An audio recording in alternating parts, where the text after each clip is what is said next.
I'm sorry though, and I don't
You're looking now at a live look inside the hearing room on Capitol Hill, where Attorney General Jeff Sessions is set to testify in just a few minutes. He's going to face a lot of tough questions, of course, everything from the Russia investigation to the firing of FBI Director James Comey and the future of the special counsel's investigation.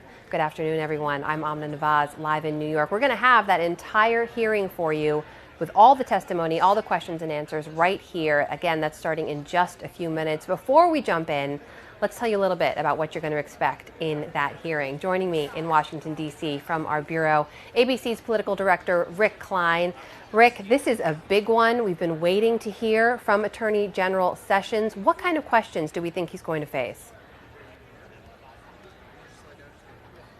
Amna, for someone who recused himself from the Russia probe, Jeff Sessions pops up over and over again. His history with Donald Trump stretches way back to the primary season when he became the first United States senator to endorse him.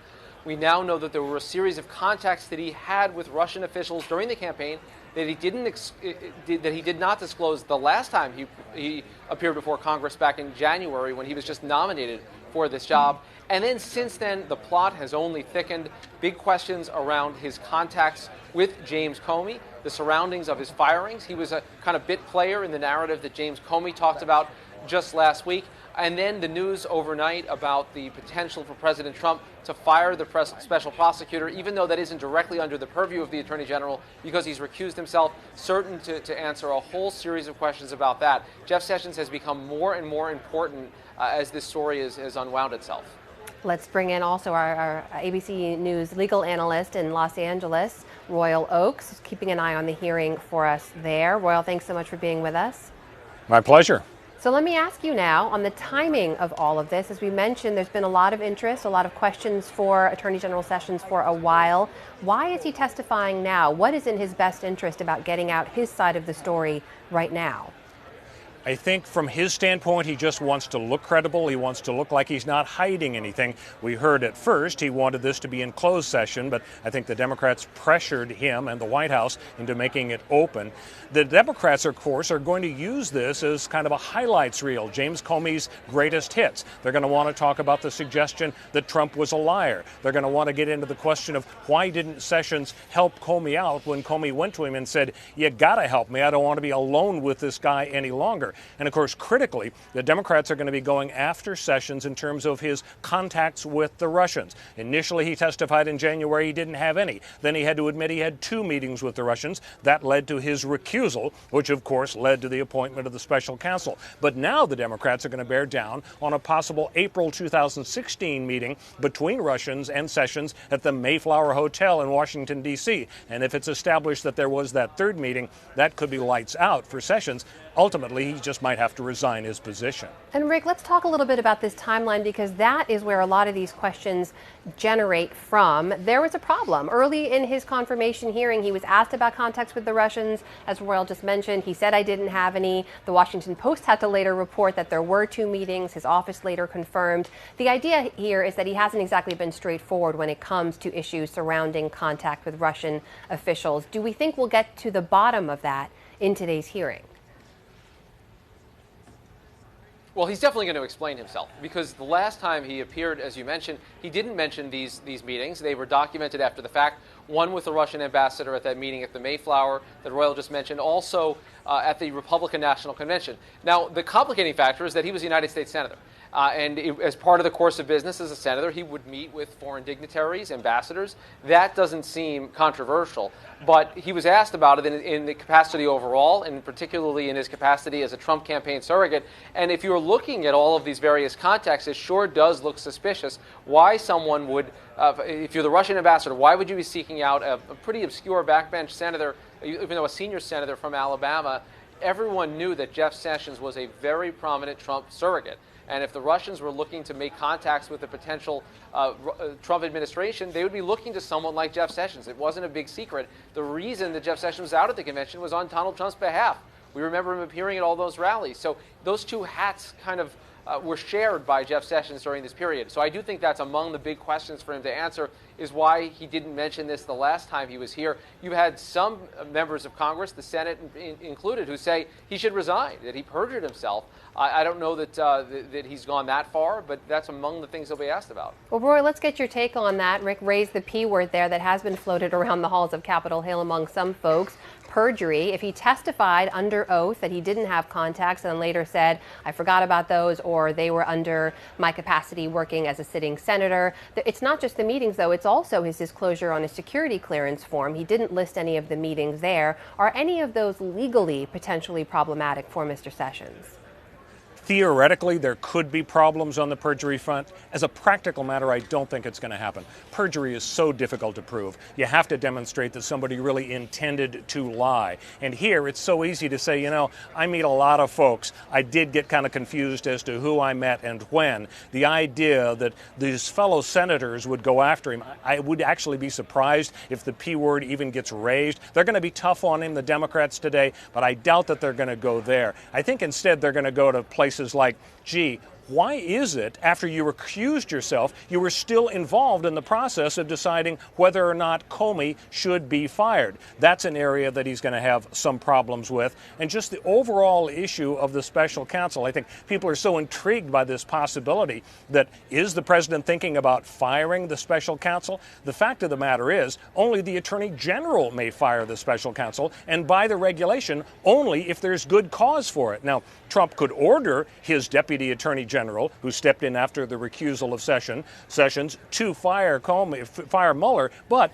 without a valid basis, without a good cause basis, the president would really be bringing on an even bigger firestorm of protest. Now, the nuclear option would be if Trump said, well, you know what, this wasn't a law of Congress that established the special counsel position. It was an executive order, and I have a pen just like President Obama did. I'm rescinding the order. There again, the sense of deja vu from Watergate would be overwhelming. And just to show how much interest there is into all of these matters. That Deputy AG you mentioned, Rod Rosenstein, was testifying on Capitol Hill also this morning and this afternoon in a second hearing. He was asked, of course, about that possibility, whether or not, if he was ordered to do so, would he fire the special counsel. He said at the time that he would only do so for good cause. So that has been answered by Rosenstein there. But Rick, I do want to ask you about the other person we're talking about here. That is the fired FBI Director James Comey. His testimony is looming large over all the questions asked today. How do you think what he said last week will inform what the senators are asking of Mr. Sessions today? So there were a couple of critical points from James Comey. One is he recounts the conversations that he had with Jeff Sessions early on in the Trump administration where he said, look, essentially protect me. Protect me from the president. I should not be having one-on-one conversations with the president. Can you do something about it? And he described Sessions as kind of shrugging as if to say, what can I do about it? He's the president.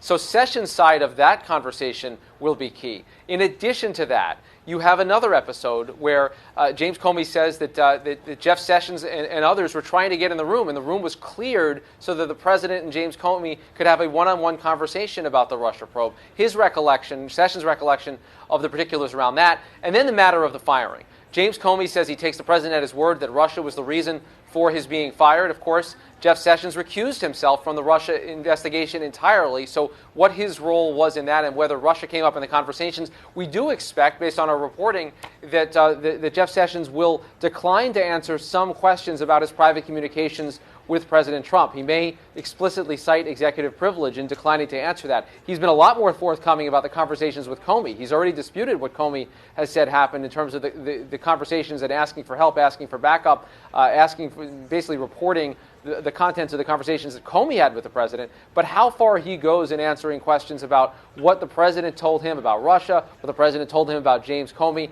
that could go a long way to determining what the reception is like today. I'm intrigued, Amna, by the fact that Jeff Sessions is a loyalist.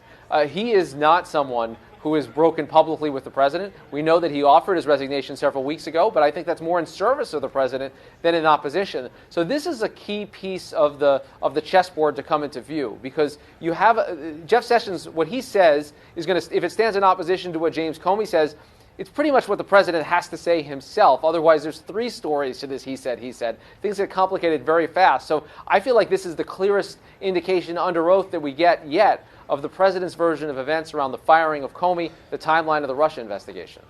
Roy, let's talk a little bit about some of those meetings that we know are going to come up in those lines of questioning. As you mentioned, there's a third potential meeting that's been reported that we think they may try to get some answers on. But part of this rests on how Mr. Sessions and his staff have answered this previously. There's sort of a semantic argument being drawn here about the fact that I was doing these meetings and taking these meetings as a sitting senator, not as a surrogate of the campaign, though he was both at the time. I mean, without actual transcripts of those meetings, do we ever get to the bottom of what happened there?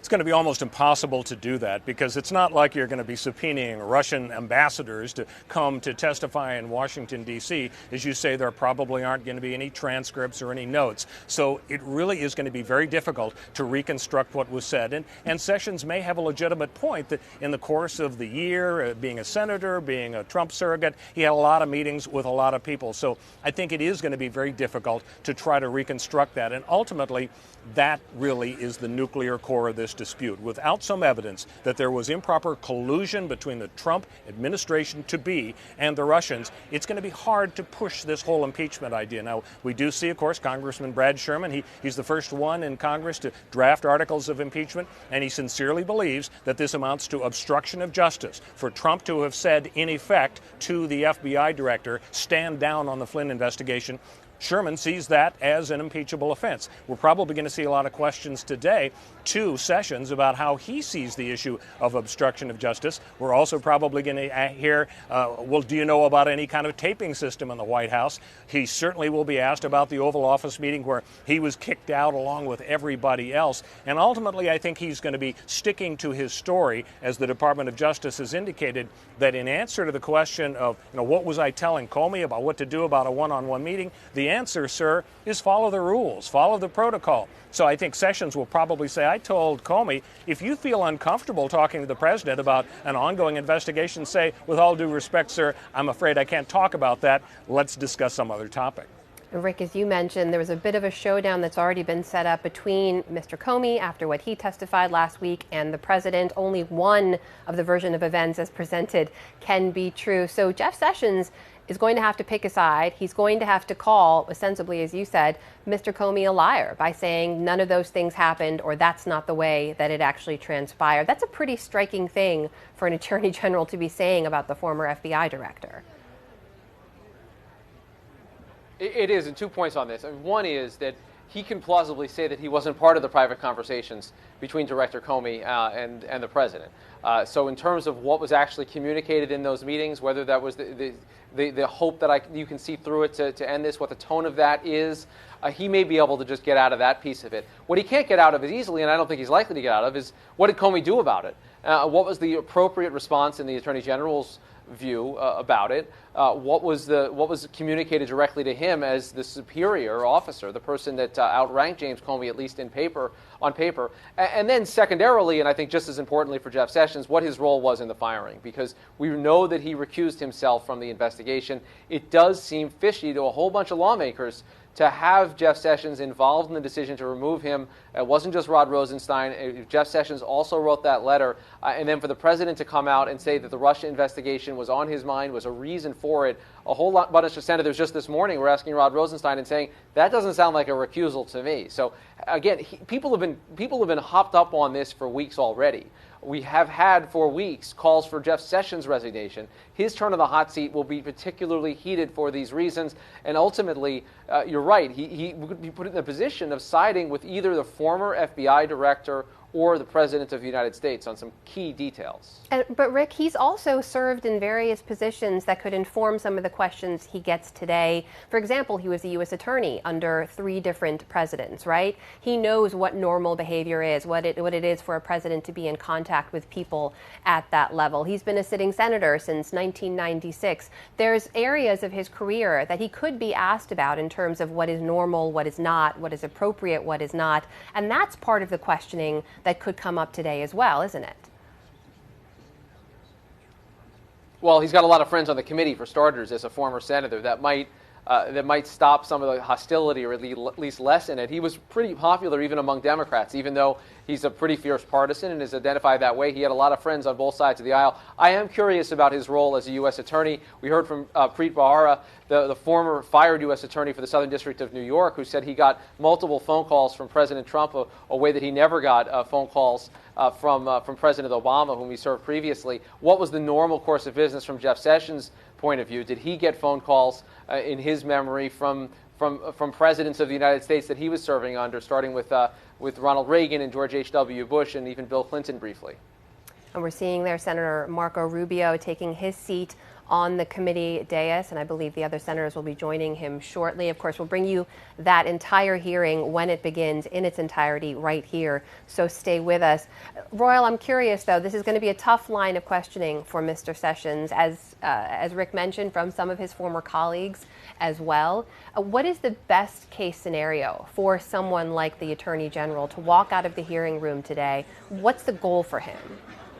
The goal is to come across as credible and honest. But I got to say, if you thought James Comey was under pressure, you can triple it for this guy, because this Attorney General is probably blamed by the president for the whole mess. If he had simply said at his confirmation hearing in January, meetings with Russians, yeah, I'm sure there were some. Instead, he said, no, there weren't. That led to his recusal. The recusal led directly to the deputy AG saying yes to the special counsel. And I have a feeling that when that special counsel was appointed, in Trump's mind, things just went to DEFCON 1. And apparently, according to the reports, the president blames Sessions. And so Sessions, I think, sees this as an opportunity to somehow get back into good graces with the president. So, again, a lot of pressure on him. I think the best case scenario is, again, he comes across as believable and credible, explains some of the things that he's already said, and basically gives the party line from Trump's perspective that Trump was never under investigation, and there's no there when it comes to evidence of collusion between the Trump people and Russia.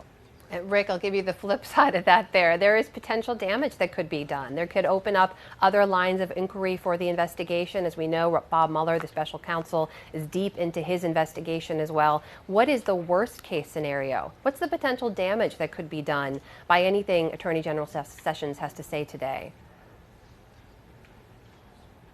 Perjury, I think first and foremost. He's under oath. This is not spin from the White House podium. This isn't even presidential tweets. This is under oath before a committee of the United States Senate.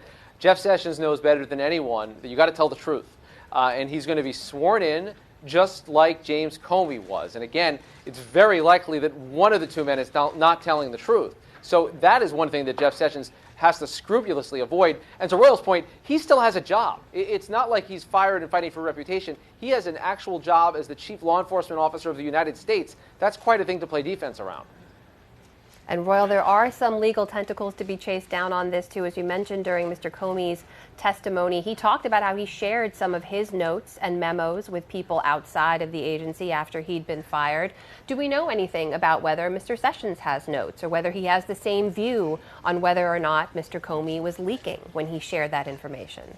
We don't, but you can bet the House that one of the senators is going to drill down on that. They're going to find out if he kept any notes, any kind of records. And, of course, they're probably also going to quiz Sessions. What do you think about the idea of the leaking? Isn't it a little bit strange that the FBI director would choose to go through the route of having his friend on the faculty at Columbia Law School reveal this to the press? Those kinds of questions are bound to come up today. And Rick, you mentioned that story ABC had reported as well about Mr. Sessions offering to resign. Have we learned any more details about that, how far that conversation went, and whether or not we think that will come up today? Well, we don't believe he ever actually tendered a resignation. We do know that he grew frustrated by the fact that President Rick, I'm Trump going to cut you off. I'm so sorry. It looks as if that hearing is about to begin. We're going to take you live now to the network special report, and stay tuned for the entire hearing, the testimony of Attorney Report.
like to call the hearing to order, please.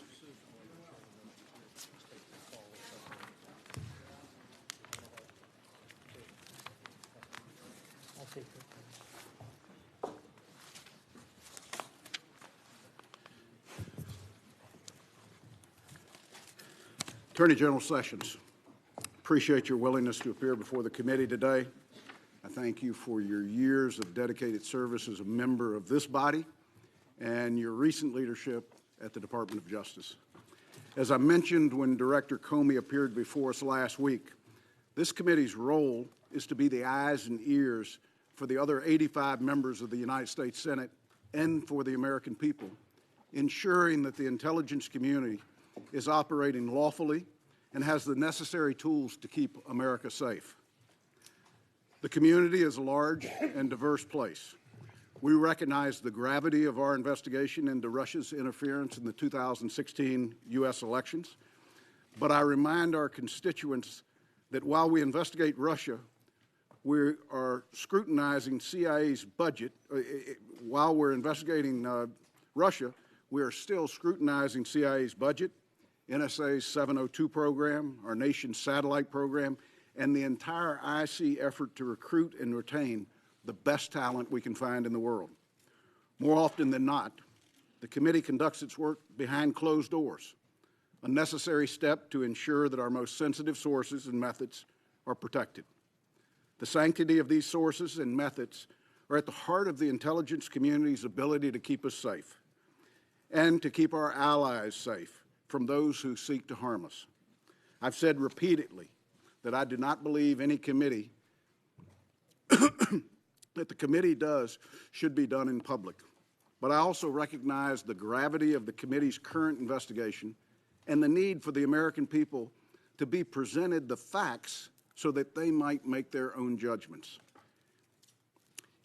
It is for that reason that this committee has now held its 10th open hearing of 2017, more than double that of the committee in recent years, and the 5th on the topic of Russian interference. Attorney General Sessions, this venue is your opportunity to separate fact from fiction and to set the record straight on a number of allegations reported in the press. For example, there are several issues that I'm hopeful we will address today. One, did you have any meetings with Russian officials or their proxies on behalf of the Trump campaign or during your time as Attorney General? Two, what was your involvement with candidate Trump's foreign policy team and what were their possible interactions with Russians? Three, why did you decide to recuse yourself from the government's Russia investigation? And fourth, what role, if any, did you play in the removal of then FBI Director Comey? I look forward to a candid and honest discussion as we continue to pursue the truth behind Russia's interference in the 2016 elections. The committee's experienced staff is interviewing the relevant parties, having spoken to more than 35 individuals to date, to include just yesterday an interview of former Homeland Security Secretary Jay Johnson. We also continue to review some of the most sensitive intelligence in our country's possession. As I've said previously, we will establish the facts, separate from rampant speculation, and lay them out for the American people to make their own judgment. Only then will we as a nation be able to put this episode to rest and look to the future. I'm hopeful that members will focus their questions today on the Russia investigation and not squander the opportunity by taking political or partisan shots. The Vice Chairman and I continue to lead this investigation together on what is a highly charged political issue. We may disagree at times, but we remain a unified team with a dedicated, focused, and professional staff working tirelessly on behalf of the American people to find the truth. The committee has made much progress as the political winds blow forcefully around us, and I think all members would agree that despite a torrent of public debate on who and what committee might be best suited to lead on this issue, the Intelligence Committee has lived up to its obligation to move forward with purpose and above politics. Mr. Attorney General, it's good to have you back. I would now turn to the Vice Chairman for any remarks he might have. Thank you, Mr. Chairman, and I want to also thank the way that we're proceeding on this investigation. Mr. Attorney General, it's good to see you again, and we appreciate your appearance on the heels of Mr. Comey's revealing testimony last week. I do, though, want to take a moment at the outset and first express some concern with the process by which we are seeing you, the Attorney General, today. It's my understanding that you were originally scheduled to testify in front of the House and Senate Appropriations Committees today. I know those appearances have been canceled to come here instead. While we appreciate his testimony before our committee, I believe, and I believe I speak for many of my colleagues, that I believe he should also answer questions from members of those committees and the Judiciary Committee as well. Mr. Attorney General, it's my hope that you will reschedule those appearances as soon as possible. In addition, I want to say at the outset that while we consider your appearance today as just the beginning of our interaction with you and your department, Mr. Attorney General, we had always expected to talk to you as part of our investigation. We believed it would be actually later in the process. We're glad to accommodate your request to speak to us today, but we also expect to have your commitment to cooperate with all future requests and make yourself available as necessary to this committee for, as the chairman has indicated, this very important investigation. Now let's move to the subject of today's discussion. Let's start with the campaign. You were an early and ardent supporter of Mr. Trump. In March, you were named as chairman of the Trump campaign's National Security Advisory Committee. You were much more than a surrogate. You were a strategic advisor who helped shape much of the campaign's national security strategy. No doubt, you will have key insights about some of the key Trump associates that we're seeking to hear from in the weeks ahead. Questions have also been raised about some of your own interactions with Russian officials during the campaign. During your confirmation hearing in January, you said, quote, you did not have communications with Russians. Senator Leahy later asked you in writing whether you'd been in contact with anyone connected to any part of the Russian government about the 2016 election. You answered, I believe, with a definitive no. Despite that, the fact is, as we discovered later, that you did have interactions with Russian government officials during the course of the campaign. In March, you acknowledged 2 meetings with the Russian ambassador. Yet, there's also been some public reports of a possible 3rd meeting at the Mayflower Hotel on April 27th. I hope that today you will help clear up those discrepancies. We also expect, and hope this is very important, that you'll be willing to provide the committee with any documents that we'd need to shed light on this issue, such as emails or calendars. Then, there's the topic of the firing of former FBI Director Comey. Last Thursday, we received testimony from Mr. Comey. Under oath, he outlined his very troubling interactions with the president, as well as the circumstances of his firing. A few disturbing points stood out. First, Mr. Comey, who has decades of experience at the Department of Justice and at the FBI, serving under presidents of both parties, was so unnerved by the actions of the president that he felt, quote, compelled to fully document every interaction they had. Mr. Comey sat where you are sitting today and testified that he was concerned that the President of the United States might lie about the nature of their meetings. That's a shocking statement from one of our nation's top law enforcement officials. We also heard that Director Comey took it as a direction from the President that he was to drop the FBI's investigation into former National Security Advisor General Mike Flynn. Finally, we heard from Mr. Comey that he believes he was fired over his handling of the Russia investigation. The President himself confirmed this in statements to the media. This is deeply troubling for all of us who believe on both sides of the aisle in preserving the independence of the FBI. We have a lot of work in order to follow up on these alarming disclosures. Mr. Attorney General, your testimony today is an opportunity to begin the process of asking those questions. For instance, again, and I know others will ask about this, you recused yourself from the Russia investigation, yet you participated in the firing of Mr. Comey over the handling of that same investigation. We'll want to ask you about how you view your recusal and whether you believe you've complied with it fully. In addition, we heard from Mr. Comey last week that the President asked you to leave the Oval Office so that he could speak one-on-one with Mr. Comey. Again, a very concerning action. We will need to hear from you about how you viewed the President's request and whether you thought it was appropriate. We'll also want to know if you are aware of any attempts by the President to enlist leaders in the intelligence community to undermine this very same Russia investigation. Most importantly, our committee will want to hear what you are doing to ensure that the Russians or any other foreign adversaries cannot attack our democratic process like this ever again. I'm concerned that the President still does not recognize the severity of the threat. He, to date, I believe, has not even acknowledged the unanimous conclusions of the U.S. intelligence community that Russia massively intervened in our elections. The threat we face is real, and it's not limited to us. The recent events in France are, again, a stark reminder that all Western democracies must take steps to protect themselves. I believe the United States can and must be a leader in this effort, but it will require our administration to get serious about this matter. Finally, in the past several weeks, we've seen a concerning pattern of administration officials refusing to answer public, unclassified questions about allegations about the President in this investigation.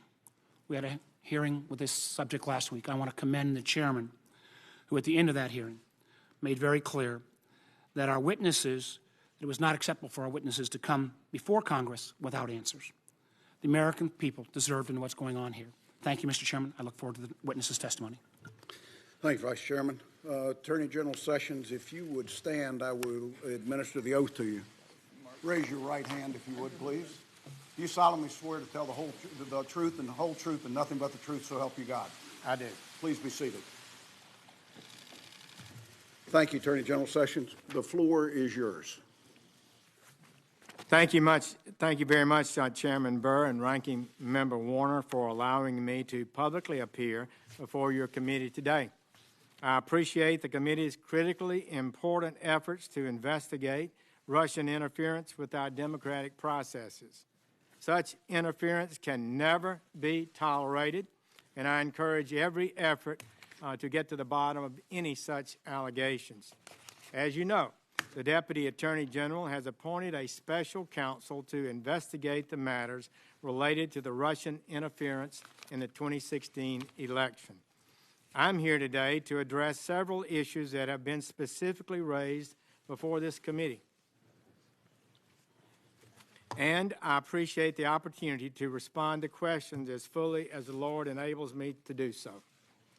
But as I advise you, Mr. Chairman, and consistent with long-standing Department of Justice practice, I cannot and will not violate my duty to protect the confidential communications I have with the President. Now let me address some issues directly. I did not have any private meetings, nor do I recall any conversations with any Russian officials at the Mayflower Hotel. I did not attend any meetings at that event separate. Prior to the speech I attended by the President today, I attended a reception with my staff that included at least 24 people and President Trump, though I do recall several conversations that I had during that pre-speech reception. I do not have any recollection of meeting or talking to the Russian ambassador or any other Russian officials. If any brief interaction occurred in passing with the Russian ambassador during that reception, I do not remember it. After the speech, I was interviewed by the news media. There was an area for that in a different room, and then I left the hotel. But whether I ever attended a reception where the Russian ambassador was also present is entirely beside the point of this investigation into Russian interference in the 2016 campaign. Let me state this clearly, colleagues. I have never met with or had any conversation with any Russians or any foreign officials concerning any type of interference with any campaign or election in the United States. Further, I have no knowledge of any such conversations by anyone connected to the Trump campaign. I was your colleague in this body for 20 years, at least some of you, and and the suggestion that I participated in any collusion, that I was aware of any collusion with the Russian government to hurt this country, which I have served with honor for 35 years, or to undermine the integrity of our democratic process, is an appalling and detestable lie. Relatedly, there is the assertion that I did not answer Senator Franken's question honestly at my confirmation hearing. Colleagues, that is false. I can't say colleagues now. I'm no longer a part of this body, but former colleagues, that is false. This is what happened. Senator Franken asked me a rambling question after some 6 hours of testimony that included dramatic new allegations that the United States intelligence community, the U.S. intelligence community, had advised President-elect Trump, quote, that there was a continuing exchange of information during the campaign between Trump's surrogates and intermediaries for the Russian government, close quote. I was taken aback by that explosive allegation, which he said was being reported as breaking news that very day, and which I had not heard. I wanted to refute that immediately. Any suggestion that I was part of such an activity, I replied, quote, to Senator Franken this way, quote, Senator Franken, I'm not aware of any of those activities. I have been called a surrogate a time or two in that campaign, and I did not have communications with the Russians, and I'm unable to comment on it. Close quote.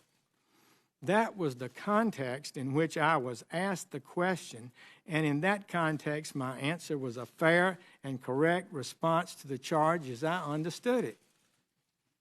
I was responding to this allegation that we had met, surrogates had been meeting with the Russians on a regular basis. It simply did not occur to me to go further than the context of the question and to list any conversations that I may have had with Russians in routine situations, as I had many routine meetings with other foreign officials. So please hear me now. And it was only in March, after my confirmation hearing, that a reporter asked my spokesperson whether I had ever met with any Russian officials. This was the first time that question had squarely been posed to me. On the same day, we provided that reporter with the information related to the meeting that I and my staff had held in my Senate office with Ambassador Kislyak, as well as the brief encounter in July after a speech that I had given during the convention in Cleveland, Ohio. I also provided the reporter with a list of 25 foreign ambassador meetings that I'd had during 2016. In addition, I provided supplemental testimony to the Senate Judiciary Committee to explain this event. So I readily acknowledge these two meetings, and certainly not one thing happened that was improper in any one of those meetings. Let me also explain clearly the circumstances of my recusal from the investigation into the Russian interference with the 2016 election. Please, colleagues, hear me on this. I was sworn in as Attorney General on Thursday, February 9th. The very next day, as I had promised to the Judiciary Committee I would do, at least at an early date, I met with career department officials, including a senior ethics official, to discuss some things publicly reported in the press that might have some bearing on whether or not I should recuse myself in this case. From that point, February 10th, until I announced my formal recusal on March 2nd, I was never briefed on any investigative details, did not access any information about the investigation. I received only the limited information that the department's career officials determined was necessary for me to form and make a recusal decision. As such, I have no knowledge about this investigation as it is ongoing today, beyond what has been publicly reported. I don't even read that carefully. And I have taken no action whatsoever with regard to any such investigation. On the date of my formal recusal, my Chief of Staff sent an email to the heads of relevant departments, including by name to Director Comey of the FBI, to instruct them to inform their staffs of this recusal and to advise them not to brief me or involve me in any way in any such matters. And in fact, they have not. Importantly, I recuse myself not because of any asserted wrongdoing or any belief that I may have been involved in any wrongdoing in the campaign, but because a Department of Justice regulation, 28 CFR 45.2, I felt required it. That regulation states in effect that department employees should not participate in investigations of a campaign if they served as a campaign advisor. So the scope of my recusal, however, does not and cannot interfere with my ability to oversee the Department of Justice, including the FBI, which has an $8 billion budget and 35,000 employees. I presented to the President my concerns and those of Deputy Attorney General Rod Rosenstein about the ongoing leadership issues at the FBI, as stated in my letter recommending the removal of Mr. Comey, along with the Deputy Attorney General's memorandum on that issue, which have been released publicly by the White House. Those represent a clear statement of my views. I adopted Deputy Attorney General Rosenstein's points that he made in his memorandum and made my recommendation. It is absurd, frankly, to suggest that a recusal from a single specific investigation would render the Attorney General unable to manage the leadership of the various Department of Justice law enforcement components that conduct thousands of investigations. Finally, during his testimony, Mr. Comey discussed a conversation that he and I had about the meeting Mr. Comey had with the President. I'm happy to share with the committee my recollection of that conversation that I had with Mr. Comey. Following a routine morning threat briefing, Mr. Comey spoke to me and my Chief of Staff. While he did not provide me with any of the substance of his conversation with the President, apparently the day before, Mr. Comey expressed concern about proper communications protocol with the White House and with the President. I responded. He didn't recall this, but I responded to his comment by agreeing that the FBI and the Department of Justice needed to be careful to follow department policies regarding appropriate contacts with the White House. Mr. Comey had served in the department for better than 2 decades, and I was confident that he understood and would abide by the well-established rules limiting communications with the White House, especially about ongoing investigations. That's what's so important to control. My comments encouraged him to do just that, and indeed, as I understand it, he in fact did that. Our Department of Justice rules on proper communications between the Department and the White House have been in place for years. Mr. Comey well knew them. I thought and assumed correctly that he complied with them. So I'll finish with this. I recused myself from any investigation into the campaign for president, but I did not recuse myself from defending my honor against scurrilous and false allegations. At all times throughout the course of the campaign, the confirmation process, and since becoming Attorney General, I have dedicated myself to the highest standards. I've earned a reputation for that, at home and in this body, I believe, over decades of performance. The people of this country expect an honest and transparent government, and that's what we're giving them. This president wants to focus on the people of this country to ensure they are treated fairly and kept safe. The Trump agenda is to improve the lives of the American people. I know some have different ways of achieving this and different agendas, but that is his agenda, and it's one I share.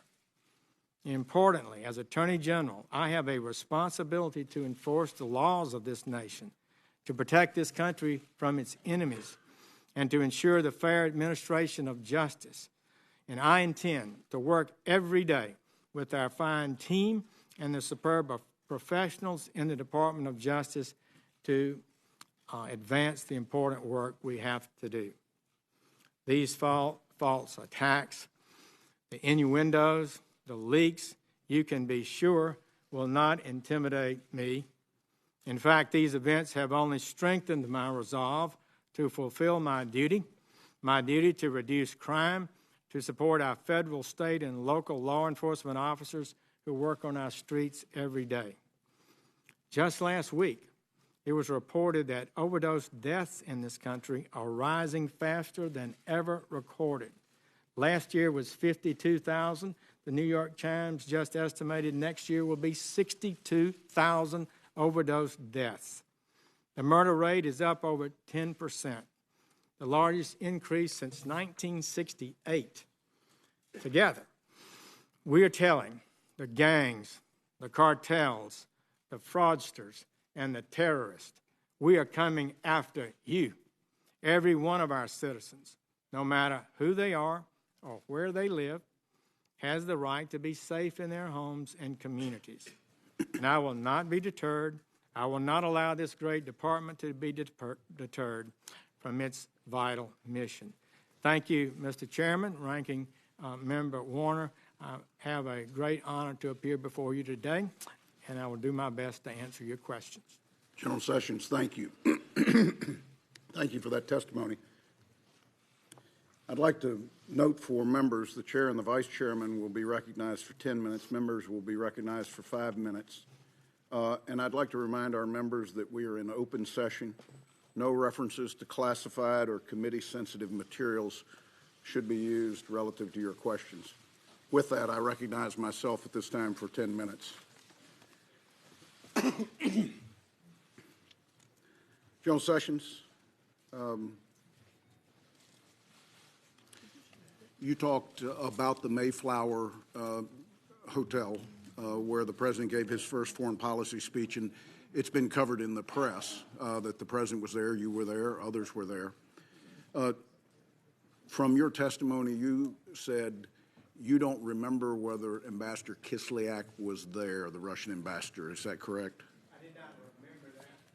I did not remember that, but I understand he was there, so I don't doubt that he was. I believe that representations are correct. In fact, I recently saw a video of him coming into the room. But you never remember having a conversation or a meeting with Ambassador Kislyak? I do not. And there was, in that event, was there ever a private room setting that you were involved in?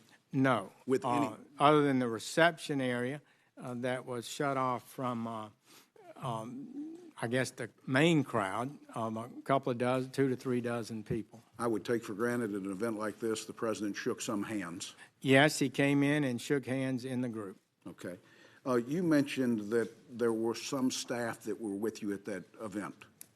My legislative director at the time, your Senate staff? Senate legislative director, who was a retired U.S. Army colonel who'd served on the Armed Services staff with Senator John Warner before she joined my staff, was with me in the reception area and throughout the rest of the events. Would you say that you were there as a United States Senator or as a surrogate of the campaign for this event? I came there as an interested person, very anxious to see how President Trump would do in his first major foreign policy address. I believe he'd only given one major speech before. That would maybe at the Jewish AIPAC event.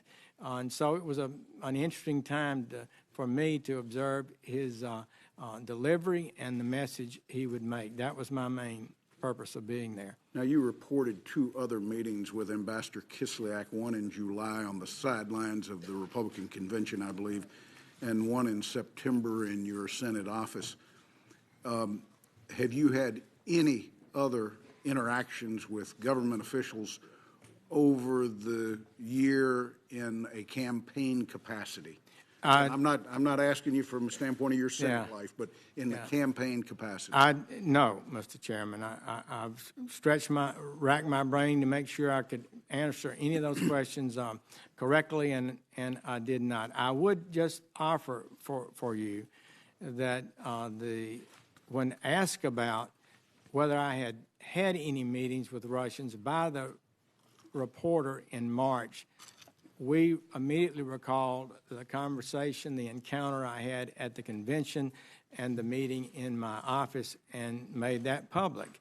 I never intended not to include that. I would have gladly have reported the meeting, the encounter that may have occurred, that some say occurred, in the Mayflower, if I had remembered it, or if it actually occurred, which I don't remember that it did.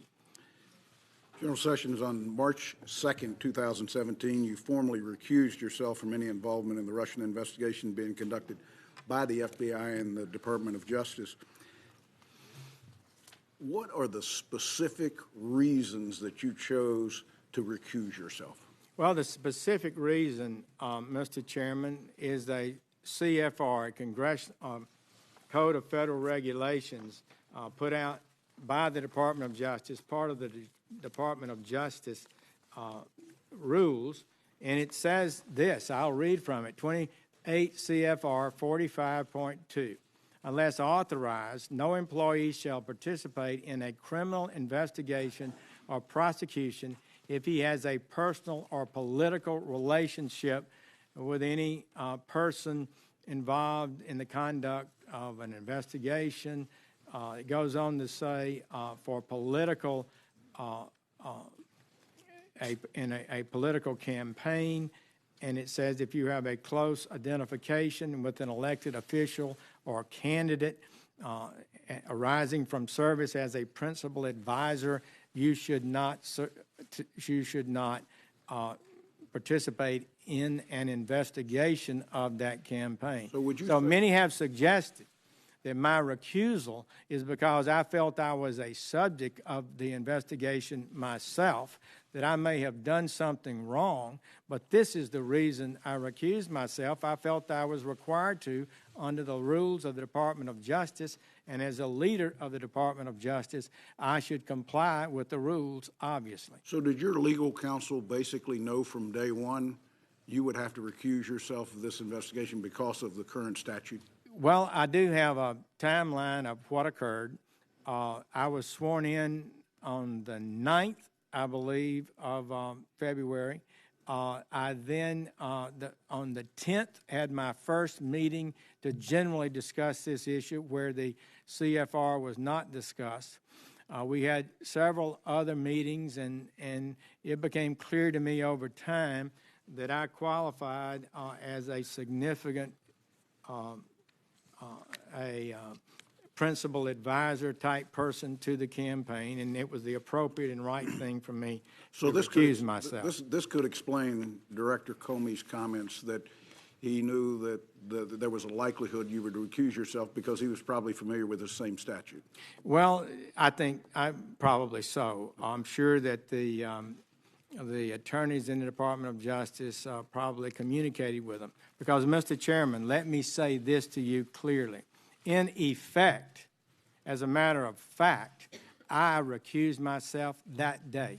I never received any information about the campaign. I thought there was a problem with me being able to serve as Attorney General over this issue, and I felt I would possibly have to recuse myself, and I took the position, correctly I believe, not to involve myself in the campaign in any way, and I did not. You made a reference to your chief of staff sending out an email immediately notifying internally of your decision to recuse. Would you ask your chief of staff to make that email available? We would be pleased to do so, and I think I have it with me now. Thank you, General Sessions. Have you had any interactions with the special counsel, Robert Mueller, since his appointment? I have not. With regard to the email we sent out, Mr. Comey, Director Comey, indicated that he did not know that when I recused myself or did not receive notice, one of those emails went to him by name. So a lot happens in our offices. I'm not accusing him of any wrongdoing, but in fact, it was sent to him and to his name. Okay. General Sessions, as you said, Mr. Comey testified at length before the committee about his interactions with the president, in some cases highlighting your presence at those meetings. And you addressed the meeting where all were asked to leave except for Director Comey, and he had a private meeting with the president. And you said that he did inform you of how uncomfortable that was, and your recommendation was that the FBI and DOJ needed to follow the rules limiting further correspondence. Did Director Comey ever express additional discomfort with conversations that the president might have had with him, because he had 2 additional meetings and I think a total of 6 phone calls? That is correct. There's nothing wrong with the president having a communication with the FBI director. What is problematic for any Department of Justice employee is to talk to any cabinet persons or White House officials, high officials, about ongoing investigations that are not properly cleared through the top levels of the Department of Justice. And so it was a regulation I think is healthy. I thought we needed and strongly believe we needed to restore discipline within our department to adhere to just those kind of rules, plus leaking rules and some of the other things that I think are a bit lax and need to be restored. You couldn't have had a conversation with the president about the investigation because you were never briefed on the investigation. That is correct. I would note that with regard to the private meeting that Director Comey had, by his own admission, I believe there are as many as 6 such meetings. Several of them he had with President Trump. I think he had 2 with President Obama. So it's not improper per se, but it would not be justified for a department official to share information about an ongoing investigation without prior review and clearance from above. General Sessions, just one last question. You were the chair of this foreign policy team for the Trump campaign. To the best of your knowledge, did that team ever meet? We met a couple of times, maybe. Some of the people did, but we never functioned, frankly, Mr. Chairman, as a coherent team. We had various meetings. Were there any members of that team you never met? Yes. Okay. Vice Chairman. Thank you, General Sessions. As I mentioned in my opening statement, we appreciate your appearance here, but we do see this as the first step, and I would just like to get your commitment that you will agree to make yourself available as the committee needs in the weeks and months ahead.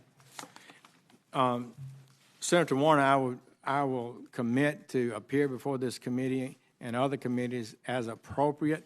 I don't think it's good policy to continually bring cabinet members or the Attorney General before multiple committees going over the same things over and over. I know other members of the Judiciary Committee or Appropriations Committee may want to raise those issues. But let me just ask about this committee. I just gave you my answer, Mr. Thank you. What about, can we also get your commitment, since there will be questions about some of these meetings that took place or not, that we could get access to documents or memoranda or your day book or something so we can...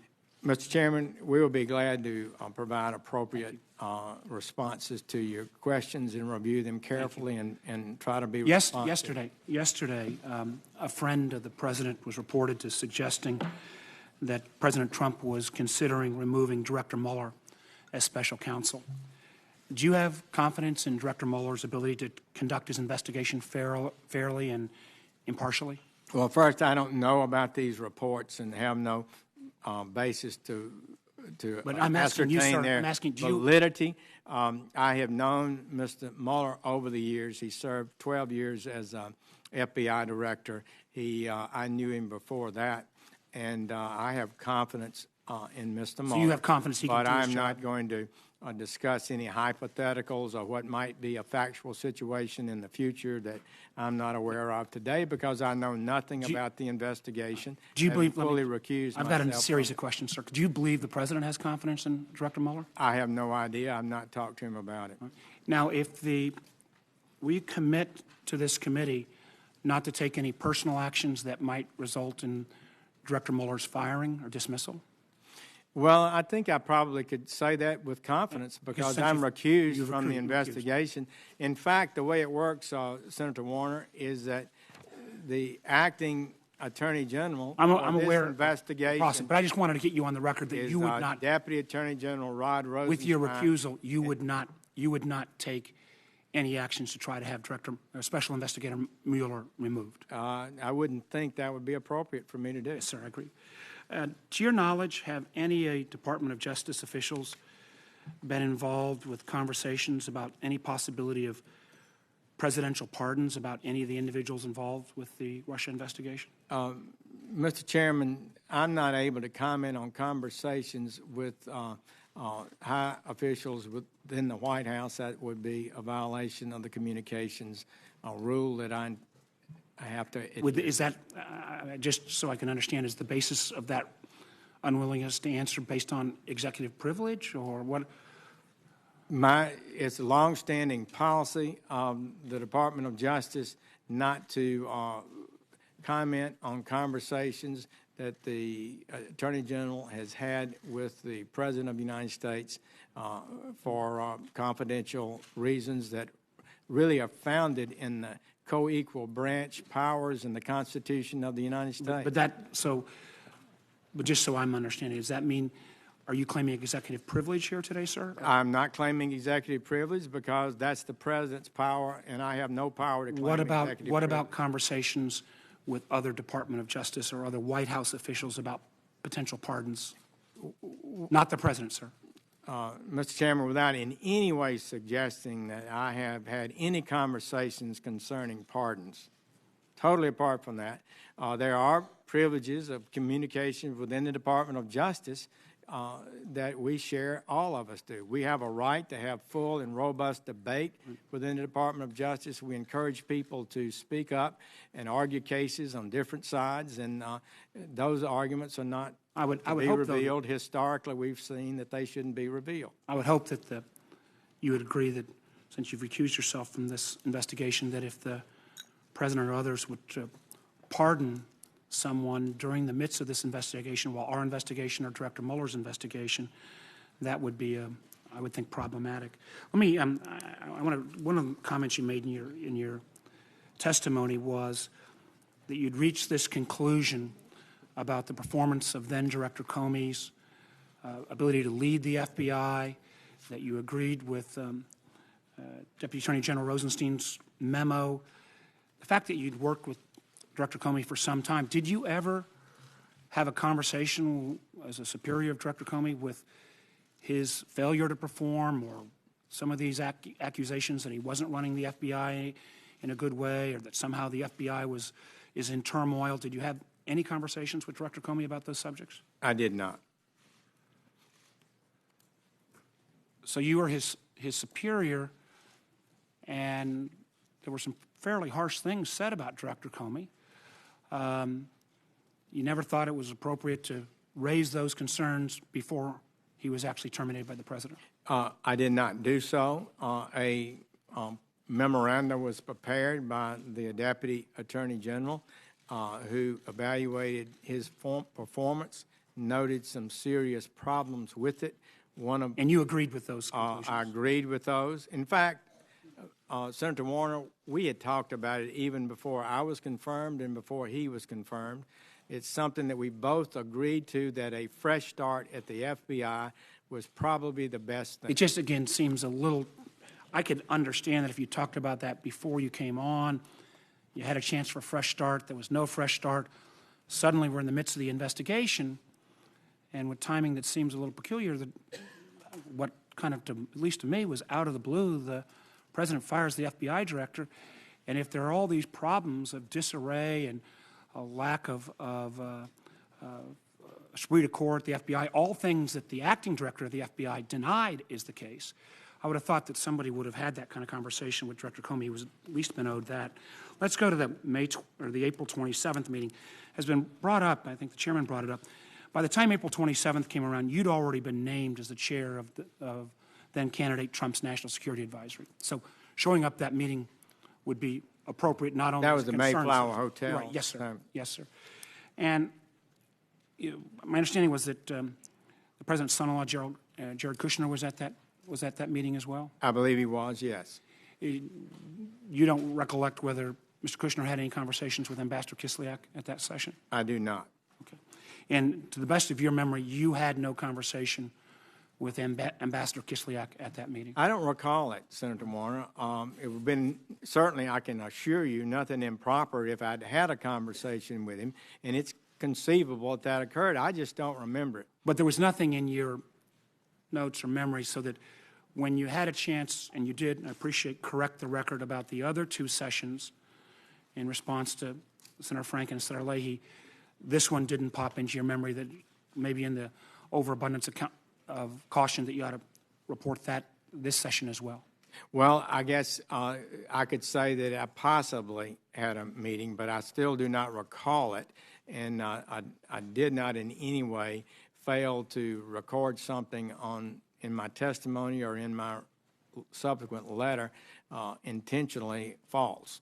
I understand that, sir. I'm just trying to understand when you corrected the record, and clearly by the time you had a chance to correct the record, I would have thought that you would have known that Ambassador Kislyak was at that April 27th session. It received quite a bit of press notoriety. And again, echoing what the chairman has said, just again for the record, there was no other meeting with any other officials of the Russian government during the campaign season. Not to my recollection. And I would just say with regard to the two encounters, one at the Mayflower Hotel that you referred to. Yes, sir. I came there not knowing he was going to be there. I don't have any recollection of even knowing he would be there. I didn't have any communications with him before or after that event. And likewise, at the event at the convention, I went off the convention grounds to a college campus for an event that had been set up. But at the Mayflower event. Well, let me just follow this up on that one. I didn't know he would be in the audience and had no. So at the Mayflower event, though, there was this, I guess, kind of VIP reception first, and then people went into the speech. Is that just so I get a? That's my impression. That's my recollection. And you were part of the VIP reception? Yes. Yes, sir. General Sessions, one of the, again, troubling things that I need to sort through is, Mr. Comey's testimony last week was that he felt uncomfortable when the president asked everyone else to leave the room. He left the impression that you lingered, with perhaps a sense that you felt uncomfortable about it as well. I'm going to allow you to obviously answer and correct if that's not the right impression. After this meeting took place, which clearly Director Comey felt had some level of uncomfortableness, you never asked Director Comey what took place in that meeting? Well, I would just say it this way. We were there. I was standing there, and without revealing any conversation that took place, what I do recall is that I did depart. I believe everyone else did depart, and Director Comey was sitting in front of the president's desk, and they were talking. So that's what I do remember. I believe it was the next day that he said something, expressed concern about being left alone with the president. But that in itself is not problematic. He did not tell me at that time any details about anything that was said that was improper. I affirmed his concern that we should be following the proper guidelines of the Department of Justice and basically backed him up in his concerns. and that he should not carry on any conversation with the president or anyone else about an investigation in a way that was not proper. I felt he, so long in the department, former Deputy Attorney General, as I recall, knew those policies probably a good deal better than I did. Thank you, sir, and I thank you, Mr. Chairman. But it did appear that Mr. Comey felt that the conversation was improper. He was concerned about it, and his recollection of what he said to me about his concern, is consistent with my recollection. Senator Risch. Attorney General Sessions, good to hear you talk about how important this Russian interference and active measures in our campaign is. I don't think there's any American who would disagree with the fact that we need to drill down to this, know what happened, get it out in front of the American people, and do what we can to stop it again. And that's what this committee was charged to do, and that's what this committee started to do. As you probably know, on February 14th, the New York Times published an article alleging that there was constant communications between the Trump campaign and the Russians and collusion regarding the elections. You recall that article when it came out? Not exactly. Generally. But that was generally, I remember those charges. Mr. Comey told us when he was here last week that he had a very specific recollection. In fact, he chased it down through the intelligence community and was not able to find a scintilla of evidence to that effect. Then he sought out both Republicans and Democrats up here to tell them that this was false, that there was no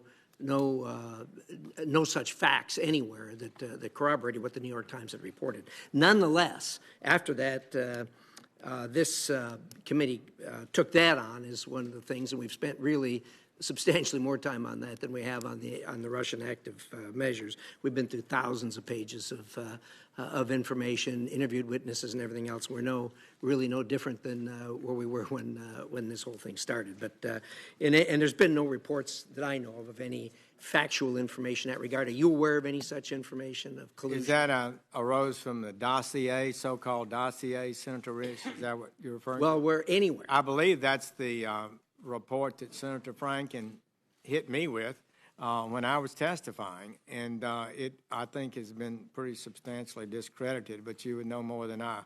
But what was said that would suggest I participated in the continuing communications with Russians over as a surrogate is absolutely false. Mr. Sessions, there's been all this talk about conversations and that you had some conversations with the Russians. Senators up here who are on either foreign relations, intelligence, or armed services, conversations with officers of other governments or ambassadors or what have you are everyday occurrences here, multiple-time occurrences for most of us. Is that a fair statement? I think it is, yes. And indeed, if you run into one in a grocery store, you're going to have a conversation with them. Is that fair? Could very well happen. And be nothing improper. All right. On the other hand, collusion with the Russians or any other government for that matter, when it comes to our elections, certainly would be improper and illegal. Would that be a fair statement? Absolutely. All right. Are you willing to sit here and tell the American people, unfiltered by what the media is going to put out, that you participated in no conversations of any kind where there was collusion between the Trump campaign and any other foreign government? I can say that absolutely, and I have no hesitation to do so. Mr. Sessions, you're a former U.S. attorney, former United States Senator, and the Attorney General of the United States. You participated, as you've described, in the Trump campaign. And as such, you traveled with the campaign, I gather? I did. You spoke for the campaign at times? Well, on a number of occasions. I was not continually on the trail. Based upon your experience and based upon your participation in the campaign, did you hear even a whisper or a suggestion or anyone making reference within that campaign that somehow the Russians were involved in that campaign? I did not. Okay. What would you have done if you'd have heard that? Well, I would have been shocked, and I would have known it was improper. And headed for the exit, I suppose. Well, maybe. Right. So this was, serious. This is a serious matter because what you're talking about is hacking into a private person or DNC computer and obtaining information and spreading that out. That's just not right. And I believe it's likely that laws were violated if that actually occurred. So it's an improper thing. Mr. Sessions, Has any person from the White House or the administration, including the President of the United States, either directed you or asked you to do any unlawful or illegal act since you've been Attorney General of the United States? No, Senator Rich, not. Thank you, Mr. Chairman. Senator Feinstein. Thanks very much, Mr. Chairman. Welcome, Attorney General. Thank you. On May 19th, Mr. Rosenstein, in a statement to the House of Representatives, essentially told them that he learned on May 8th that President Trump intended to remove Director Comey. When you wrote your letter on May 9, did you know that the President had already decided to fire Director Comey? Senator Feinstein, I would say that I believe it's been made public that the President asked us our opinion. It was given, and he asked us to put that in writing. I don't know how much more he said about it than that, but I believe he has talked about it, and I would let his words speak for themselves. Well, on May 11th, on NBC Nightly News, 2 days later, the President stated he was going to fire Comey regardless of the recommendation. So I'm puzzled about the recommendation because the decision had been made. So what was the need for you to write a recommendation? Well, we were asked our opinion, and when we expressed it, which was consistent with the memorandum and the letter we wrote, I felt comfortable, and I guess the Deputy Attorney General did too, in providing that information in writing. So do you concur with the President that he was going to fire Comey regardless of recommendation because the problem was the Russian investigation? Senator Feinstein, I guess I'll just have to let his words speak for himself. I'm not sure what was in his mind explicitly when we talked with him. Did you ever discuss Director Comey's FBI handling of the Russia investigations with the President or anyone else? Senator Feinstein, that would call for a communication between the Attorney General and the President, and I'm not able to comment on that. You are not able to answer the question here, whether you ever discussed that with him? That's correct. And how do you view that? Since you discussed his termination, why wouldn't you discuss the reasons?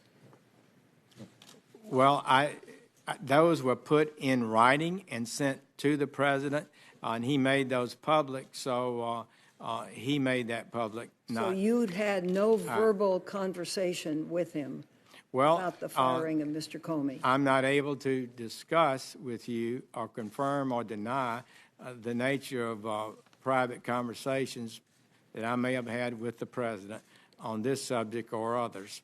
And I know that how this will be discussed, but that's the rules that has been long adhered to by the Department of Justice, as you know, Senator Feinstein. You're a longtime colleague, but we heard Mr. Coates and we heard Admiral Rogers say essentially the same thing, when it was easy just to say if the answer was no, no. Well, it would have been easier to say if it was yes, yes, but both would have been improper. Okay. So how exactly were you involved in the termination of Director Comey? Because I am looking at your letter dated May 9, and you say the director of the FBI must be someone who follows faithfully the rules and principles, who sets the right example for our law enforcement officials.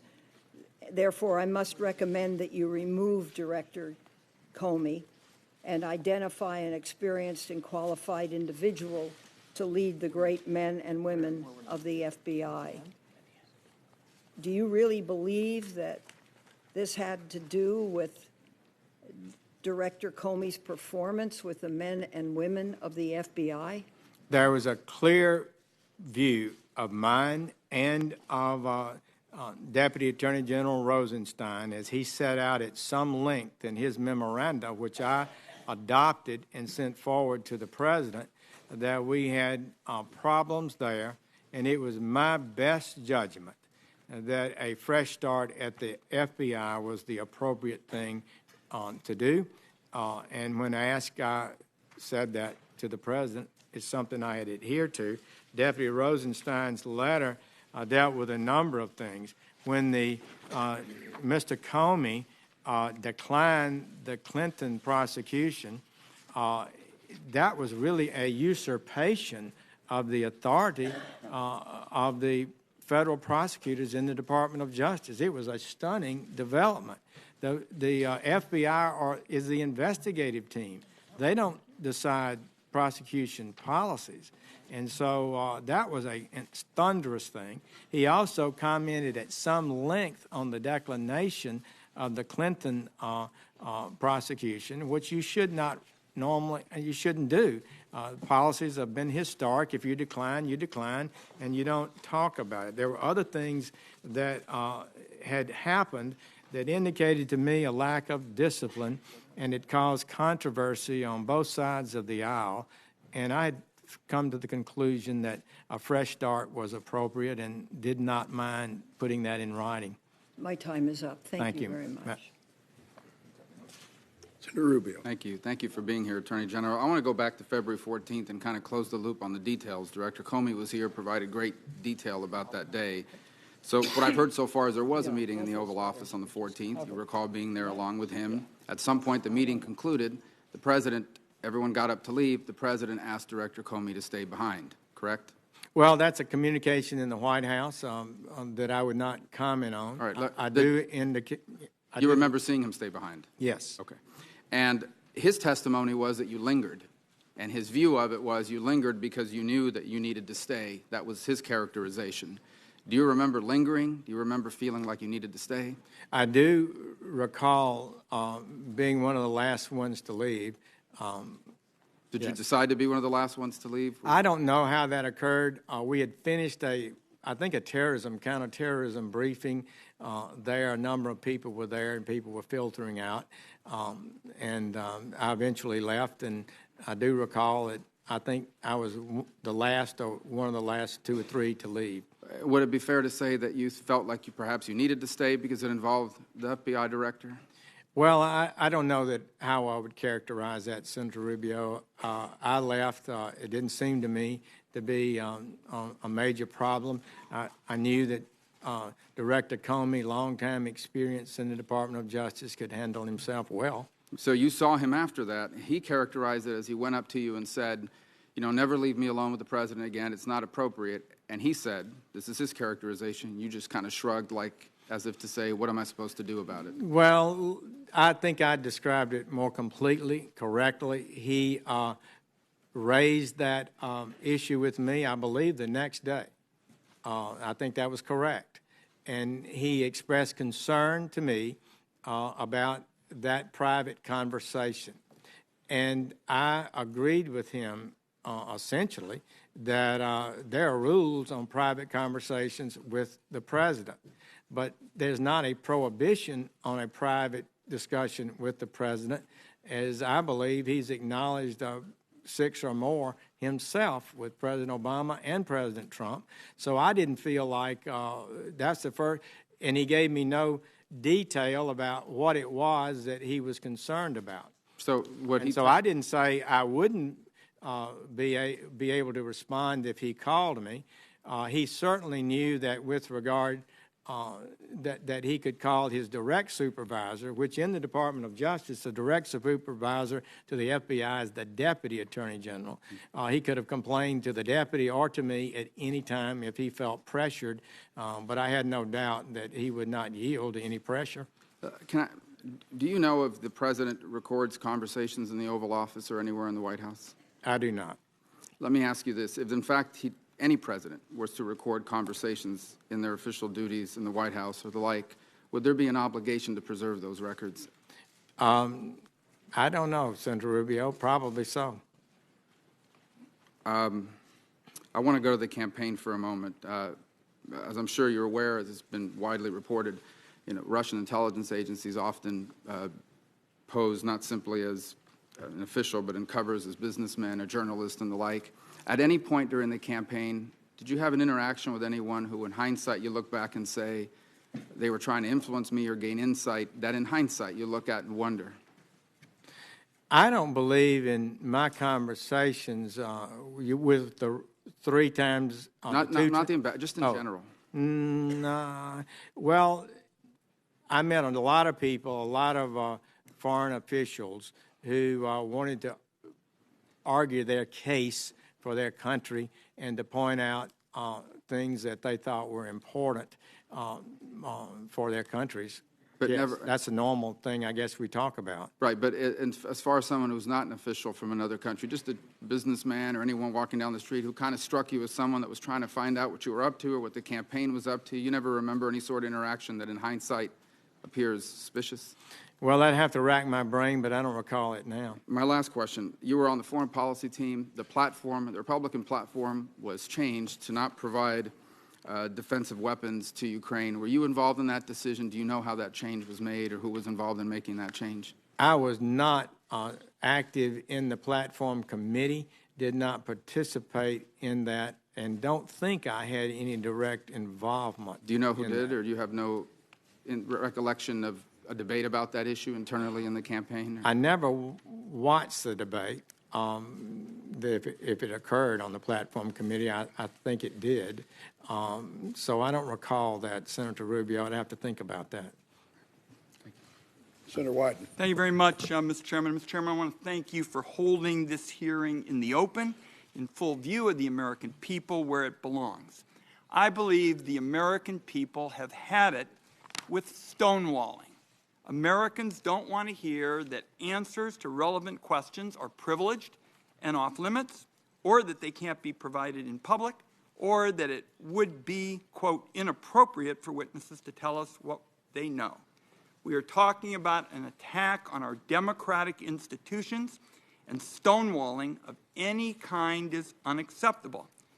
And General Sessions has acknowledged that there is no legal basis for this stonewalling. So now to questions. Last Thursday, I asked former Director Comey about the FBI's interactions with you, General Sessions, prior to your stepping aside from the Russian investigation. Mr. Comey said that your continued engagement with the Russian investigation was, quote, problematic, and he, Mr. Comey, could not discuss it in public. Mr. Comey also said that FBI personnel had been calling for you to step aside from the investigation at least 2 weeks before you finally did so.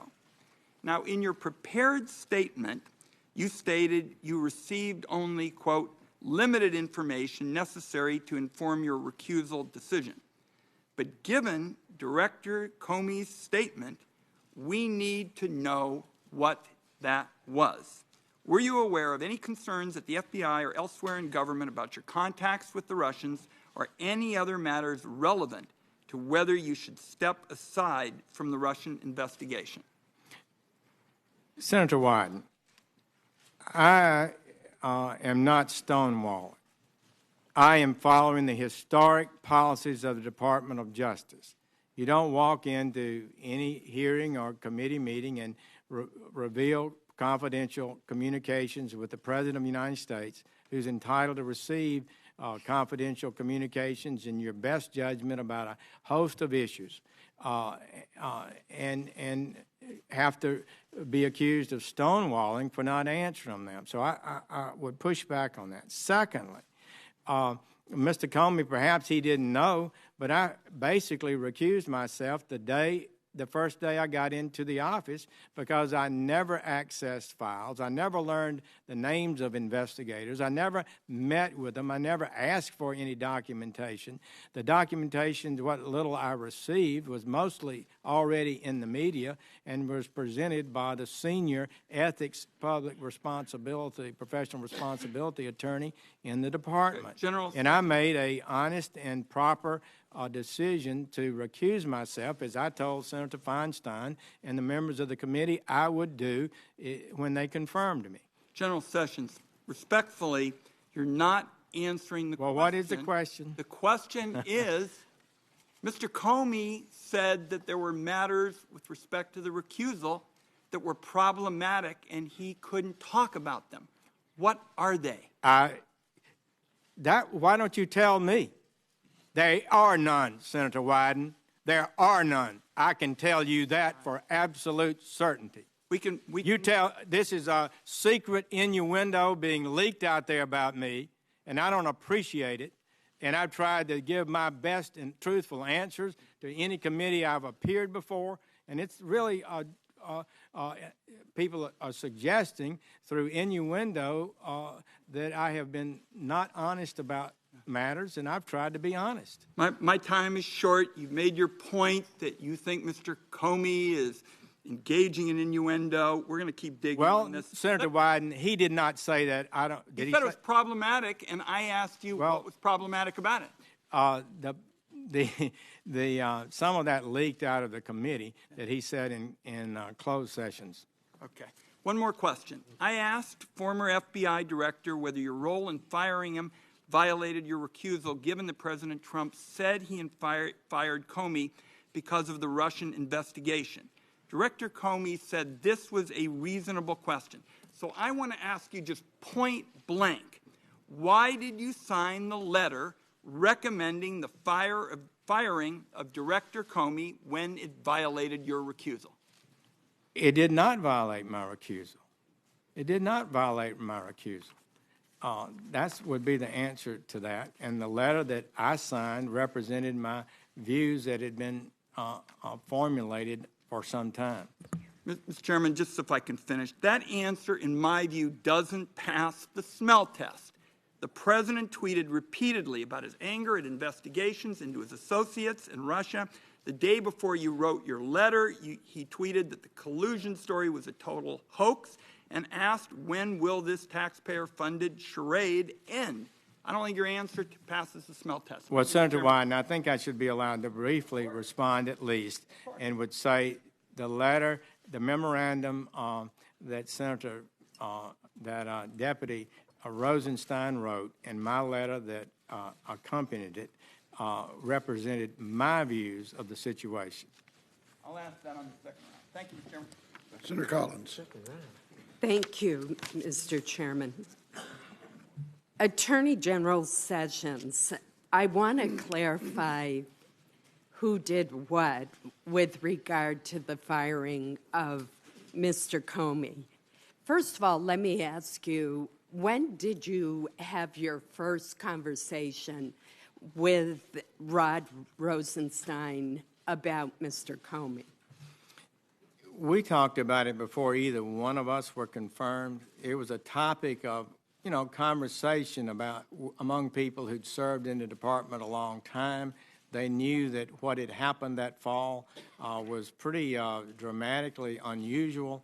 Many people felt it was very wrong. And so it was in that context that we discussed it, and we both found that we shared a common view that a fresh start would be appropriate. And this was based on Mr. Comey's handling of the investigation involving Hillary Clinton, in which you said that he usurped the authority of prosecutors at the Department of Justice? Yes, that was part of it, and the commenting on the investigation in ways that go beyond the proper policies. We need to restore, Senator Collins, I think, the classic discipline in the department. My team, we've discussed this.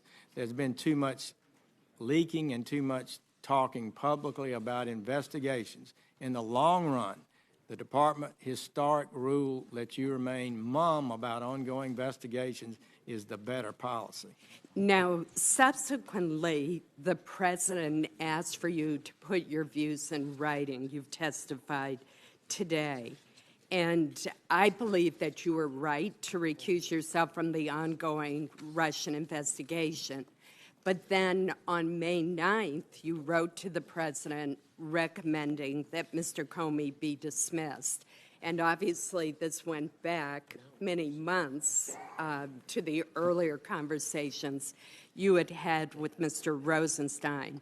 But my question is, why do you believe that your recommendation to fire Director Comey was not inconsistent with your March 2nd recusal? Thank you. The recusal involved one case involved in the Department of Justice and in the FBI. They conduct thousands of investigations. I'm the Attorney General of the United States. It's my responsibility to our Judiciary Committee and other committees to ensure that that department is run properly. I have to make difficult decisions, and I do not believe that it is a sound position to say that if you're recused for a single case involving any one of the great agencies like DEA or U.S. Marshals or ATF that are part of the Department of Justice, you can't make a decision about the leadership in that agency. Now, if you had known that the president subsequently was going to go on TV and in an interview with Lester Holt of NBC would say that this Russian thing was the reason for his decision to dismiss the FBI director, would you have felt uncomfortable about the timing of the decision?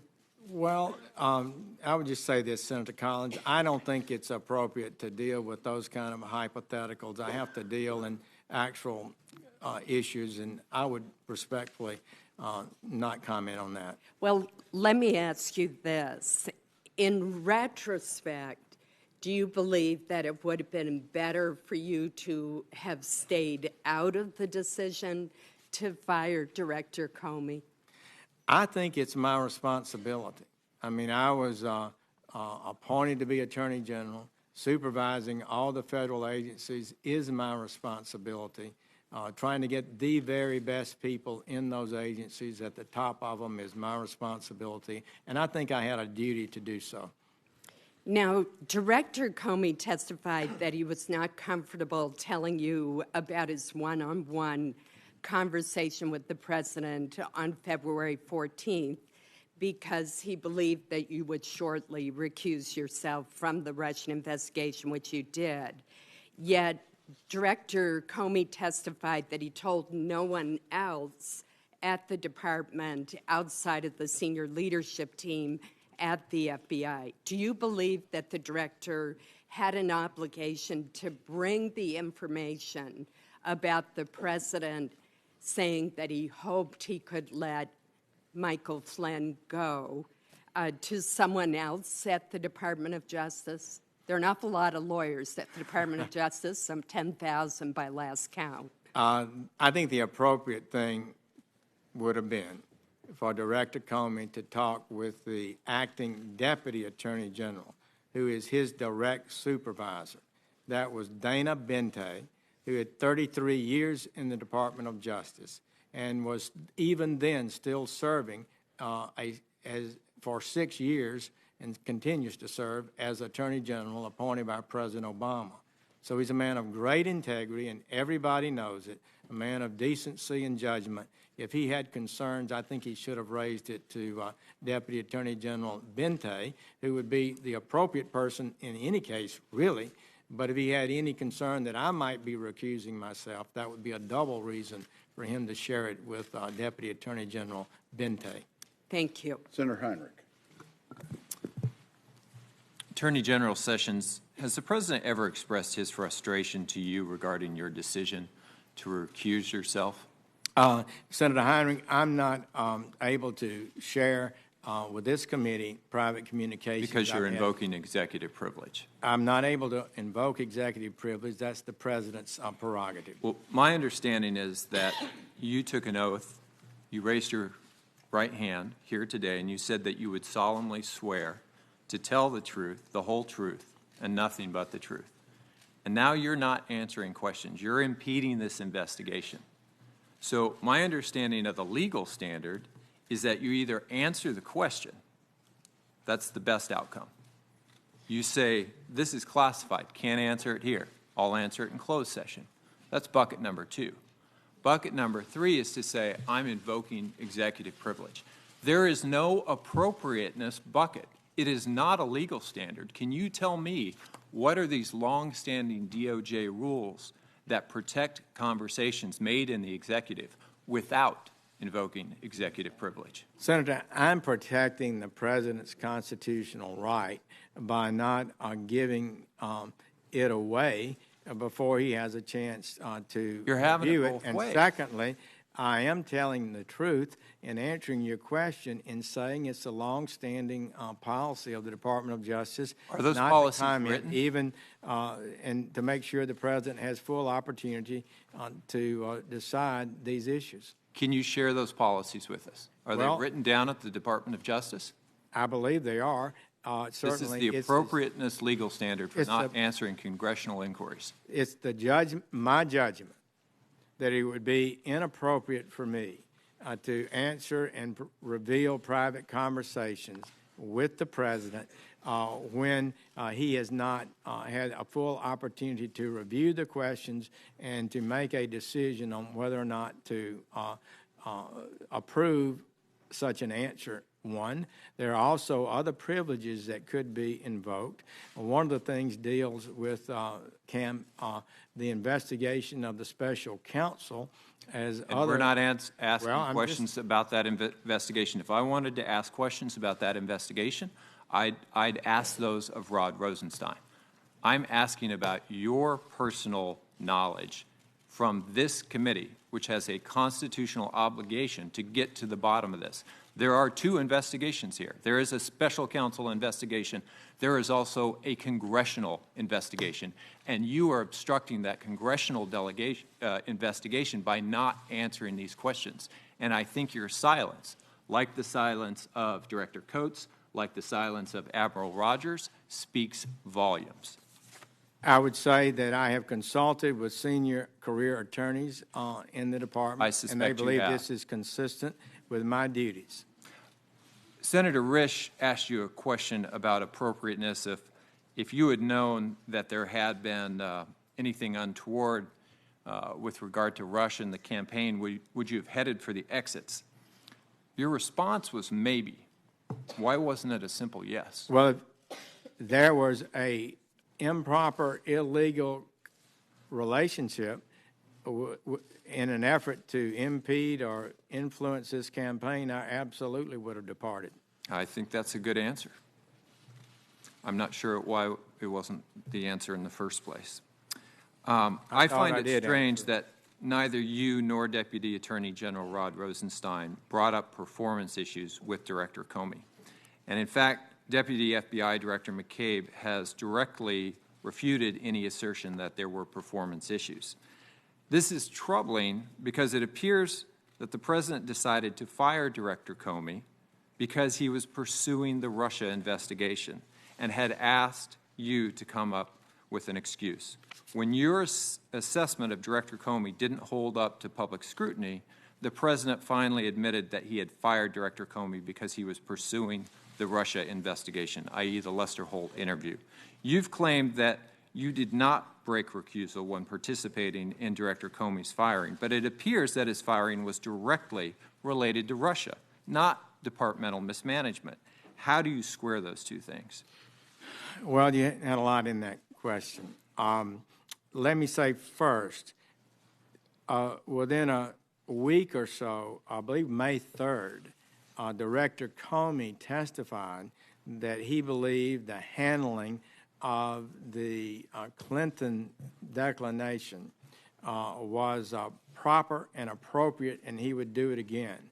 I know that was a great concern to both of us because it did not, that represented something that I think most professionals in the Department of Justice would totally agree that the FBI investigative agency does not decide whether to prosecute or decline criminal cases. Pretty breathtaking usurpation of the responsibility of the Attorney General.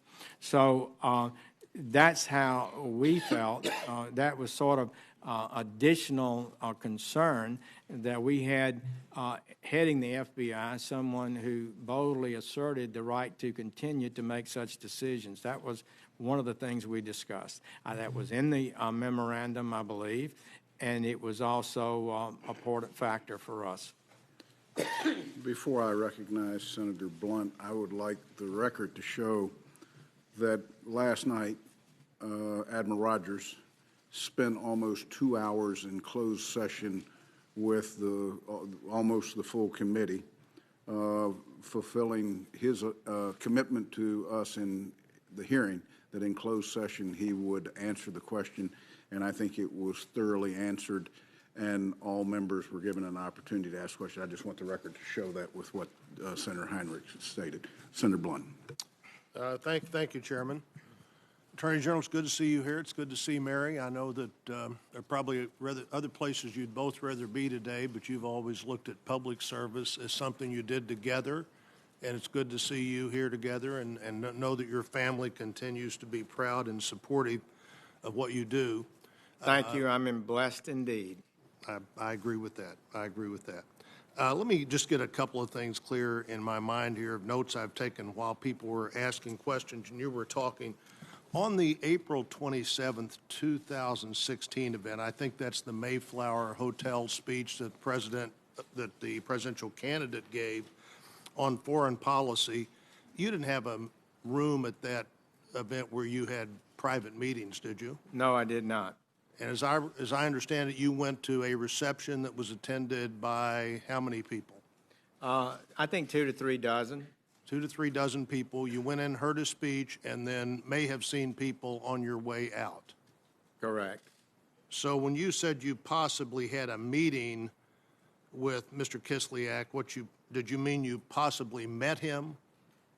I didn't have any formal meeting with him. I'm confident of that, but I may have had an encounter during the reception. That's the only thing I cannot say with certainty. I did not. That's all I can say. Well, that's what I thought you were saying, but sometimes when I hear I had a meeting, that would mean more to me than I met somebody. Right. You might have met him at the reception. Could you have met other ambassadors at that reception as well? I could.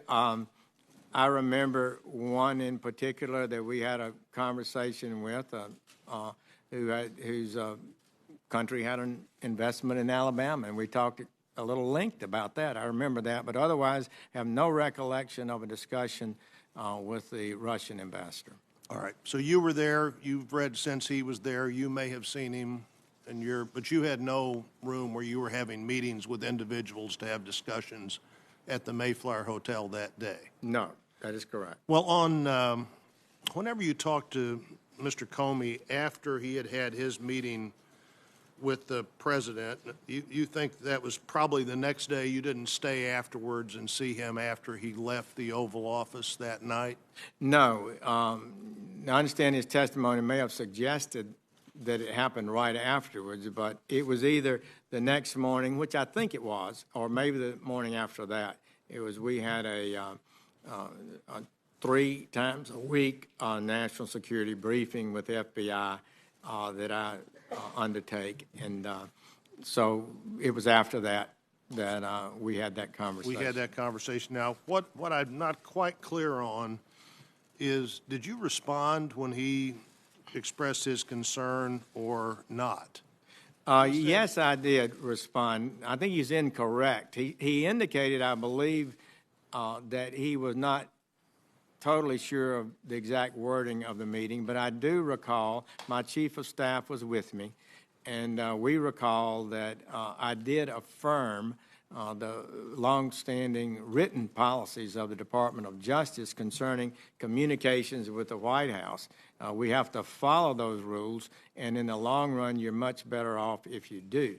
They do not prohibit communications one-on-one by the FBI director with the president, but if that conversation moves into certain areas, it's the duty, the rules apply to the Department of Justice.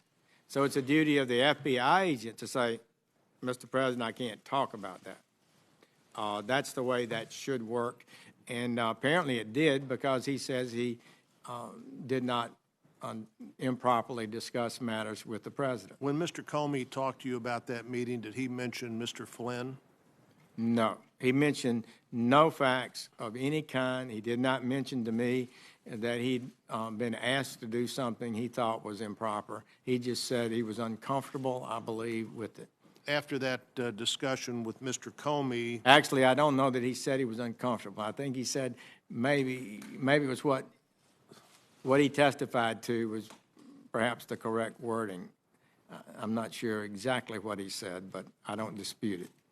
Well, exactly what I think what I remember him saying was that you didn't react at all and kind of shrugged, but you're saying you referred him to the normal way these meetings are supposed to be conducted. I took it as a concern that he might be asked something that was improper, and I affirmed to him his willingness to say no or not go in an improper way, improper direction. I'd just say, finally, I'm assuming you wouldn't talk about this because it would relate to the May 8th meeting, but my sense is that no decision is final until it's carried out. My guess is that there are people at this dais who have said they were going to let somebody go or fire somebody that never did that. So the fact that the president said that on May 8th doesn't mean that the information he got from you on May 9th was not necessary or impactful. And I'm sure you're not going to say how many times the president said we ought to get rid of that person, but I'm sure that's happened. And Chairman, I'll... Senator King. Mr. Attorney General, thank you for joining us today. I respect Thank your you. willingness to be here. Thank you testified a few minutes ago, I'm not able to invoke executive privilege. That's up to the president. Has the president invoked executive privilege in the case of your testimony here today? He has not. Then what is the basis of your refusal to answer these questions? Senator Kane, the president has a constitutional... I understand that, but the president hasn't asserted it. Well, you said you don't have the power to assert the power of executive privilege, so what is the legal basis for your refusal to answer these questions? I am protecting the right of the president to assert it if he chooses, and there may be other privileges that could apply in this circumstance. Well, I don't understand how you can have it both ways. The president can't not assert it, and you've testified that only the president can assert it, and yet I just don't understand the legal basis for your refusal to answer. Well, what we try to do, I think most cabinet officials, others that you questioned recently, officials before the committee, protect the president's right to do so. If it comes to a point where the issue is clear and there's a dispute about it, at some point the president will either assert the privilege or not, or some other privilege would be asserted. But at this point, I believe it's premature for You're me asserting to a privilege that the president, you've testified. it'd be premature for me to deny the president a full and intelligent choice about executive privilege. That's not necessary at this point. You testified a few minutes ago that, quote, we were asked for our opinion. Who asked for your opinion? You mean you testified we were asked for our opinion. My understanding is, I believe I'm correct in saying the president has said so. So he didn't ask you directly? I thought you were asking about the privilege. So no, I'm you sorry. Want to go back to I'm saying you said, quote, we were asked for our opinion, you and Mr. Rosenstein. I believe that was appropriate for me to say that because I think the president... No, I'm just asking you, I'm just who saying asked why, you for your opinion? Who asked you for your opinion? Right. The president asked for our opinion. All right, so you just testified as to the content of a communication to the president. That is correct, but I believe he's already revealed that. I believe I'm correct in saying that. That's why I indicated that when I answered that question. But if he hasn't, and I'm in error, so you I can would have constricted his constitutional right of privilege. So you're correct. You're being selective about the use of... No, I'm not intentionally. I'm doing so only because I believe he made that... In any of your discussions with the president about the firing of James Comey, did the question of the Russian investigation ever come up? I cannot answer that because it was a communication by the president, or if any such occurred, it would be a communication that he has not waived. But he has not asserted the executive privilege.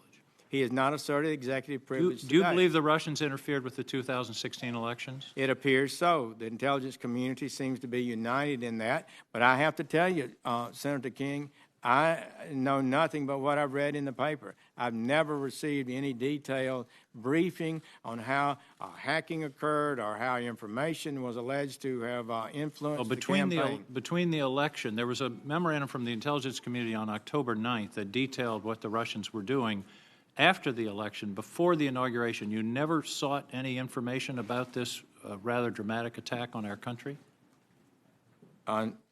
No. You never asked for a briefing or attended a briefing or read the intelligence reports? You might have been very critical of me if I, as an active part of the campaign, was seeking intelligence relating to something that might be relevant to the campaign. I'm not sure that I'm not talking about the campaign. I'm talking about what the Russians did.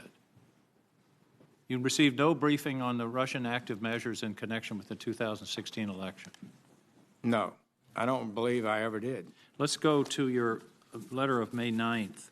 You said, based upon my evaluation and for the reasons expressed by the deputy, was that a written evaluation?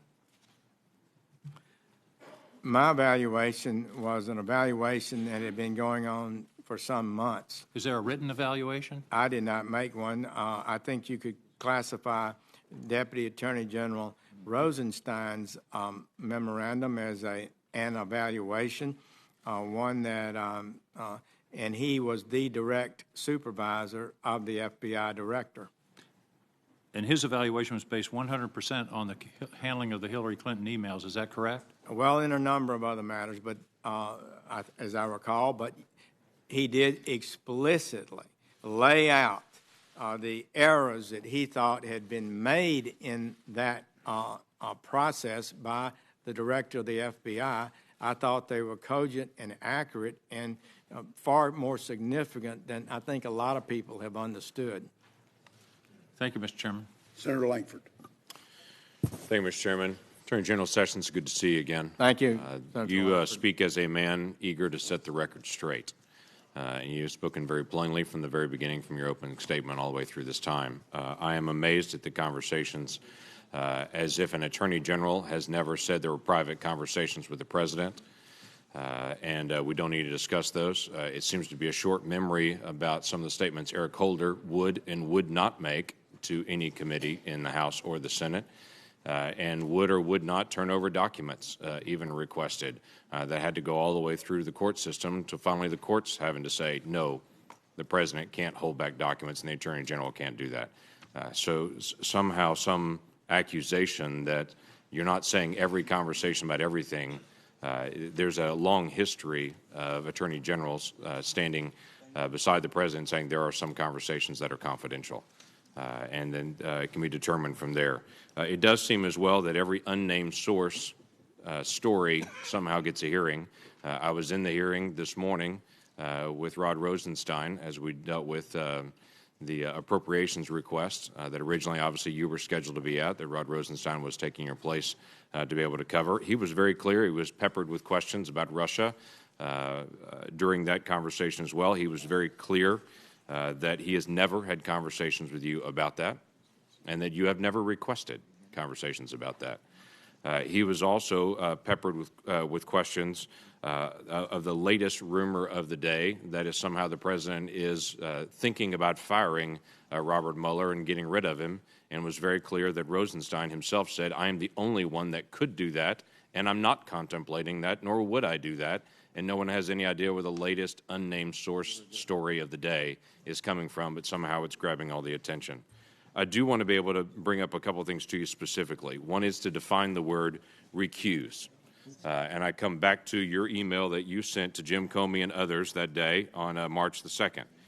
This was what you had said during your, in your email. After careful consideration following meetings with Career Department officials over the course of this past several weeks, the Attorney General has decided to recuse himself from any existing or future investigations of any matters related in any way to the campaigns for President of the United States.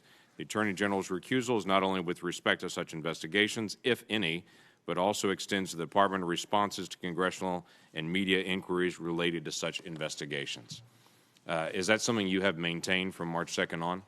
Absolutely. Actually, I maintained it from the first day I became Attorney General. We discussed those matters, and I felt until and if I ever made a decision to not recuse myself, I should not, as abundance of caution, involve myself in studying the investigation or evaluating it. Right. So I did not. I also would note that the memorandum from my chief of staff directs these agencies, and one of the people directly it was sent to was James B. Comey, the director of the FBI. You should instruct members of your staffs not to brief the Attorney General or any other officials in the office of the Attorney General about or otherwise involve the Attorney General or other officials in the office of the Attorney General in any such matters described above. And so you we haven't took requested the proper and firm and crystal clear position that the recusal meant recusal. Relating to this April 27th meeting, non-meeting in the same room at the same time, the national interest was asked specifically about this as well, who was the host of that event. They stated this in writing. As the host, the Center for National Interest decided whom to invite and then issued the invitations. The Trump campaign did not determine or approve the invitation list. Guests at the event included both Democrats and Republicans, with some among the latter supporting other candidates. Most of the guests were Washington-based foreign policy experts and journalists. The Center for National Interest invited Russian Ambassador Kislyak and several other ambassadors to the speech. We regularly invite ambassadors and other foreign representatives to our events to facilitate dialogue. And then they stated, we seated all four in the front row during the speech in deference to their diplomatic status. The Trump campaign had nothing to do with the seating arrangement. The Center for National Interest extended equal treatment to the four ambassadors attending the event and invited each to a short reception prior to the Trump speech. The reception included approximately 24 guests in a receiving line. The line moved quickly, and any conversations with Mr. Trump in that setting were inherently brief and could not be private. Our recollection is that the interaction between Mr. Trump and the Ambassador Kislyak was limited to polite exchange of pleasantries appropriate on such occasions. We're not aware of any conversation between Ambassador Kislyak and Senator Jeff Sessions at the reception. However, in a small group setting like this one, we consider it unlikely that anyone could have engaged in a meaningful private conversation without drawing attention from others present. Do you have any reason to disagree with that? No, I think that's a very fair description of the reception situation. I appreciate them having made that statement. Great. I yield back. Senator Manchin. Mr. Chairman, thank you.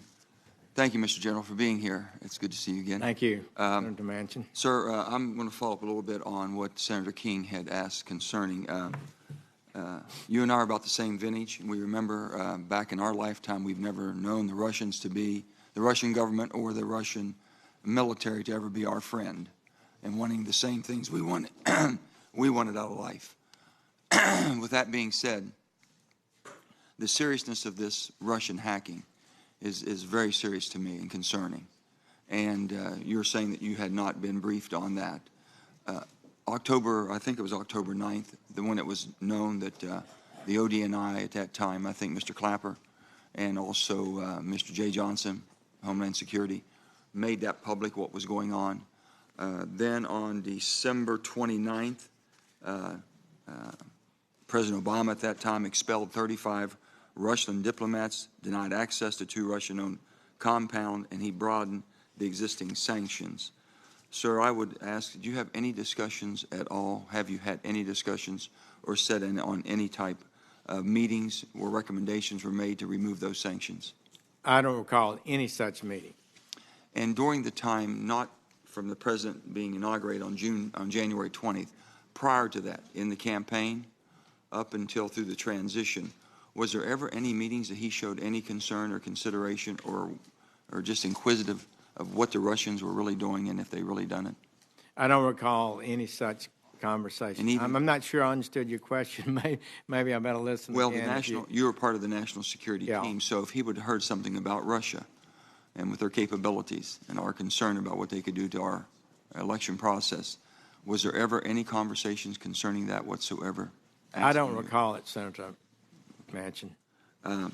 I know it's been asked of you, the things that, your executive privileges in protecting the president. I understand that. But also, when we had Mr. Comey here, he couldn't answer a lot of things in an open session. He agreed to go into a closed session.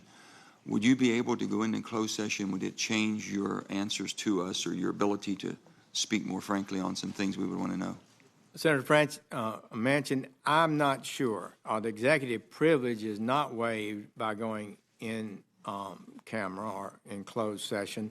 It may be that one of the concerns is that when you have a investigation ongoing, as the special counsel does, it's often very problematic to have persons not cooperating with that counsel in the conduct of the investigation, which may or may not be a factor in going into closed session. It would be very helpful. I think the committee, there's a lot of questions they'd like to ask, and I know that you would like to answer if possible, and maybe we can check into that a little further.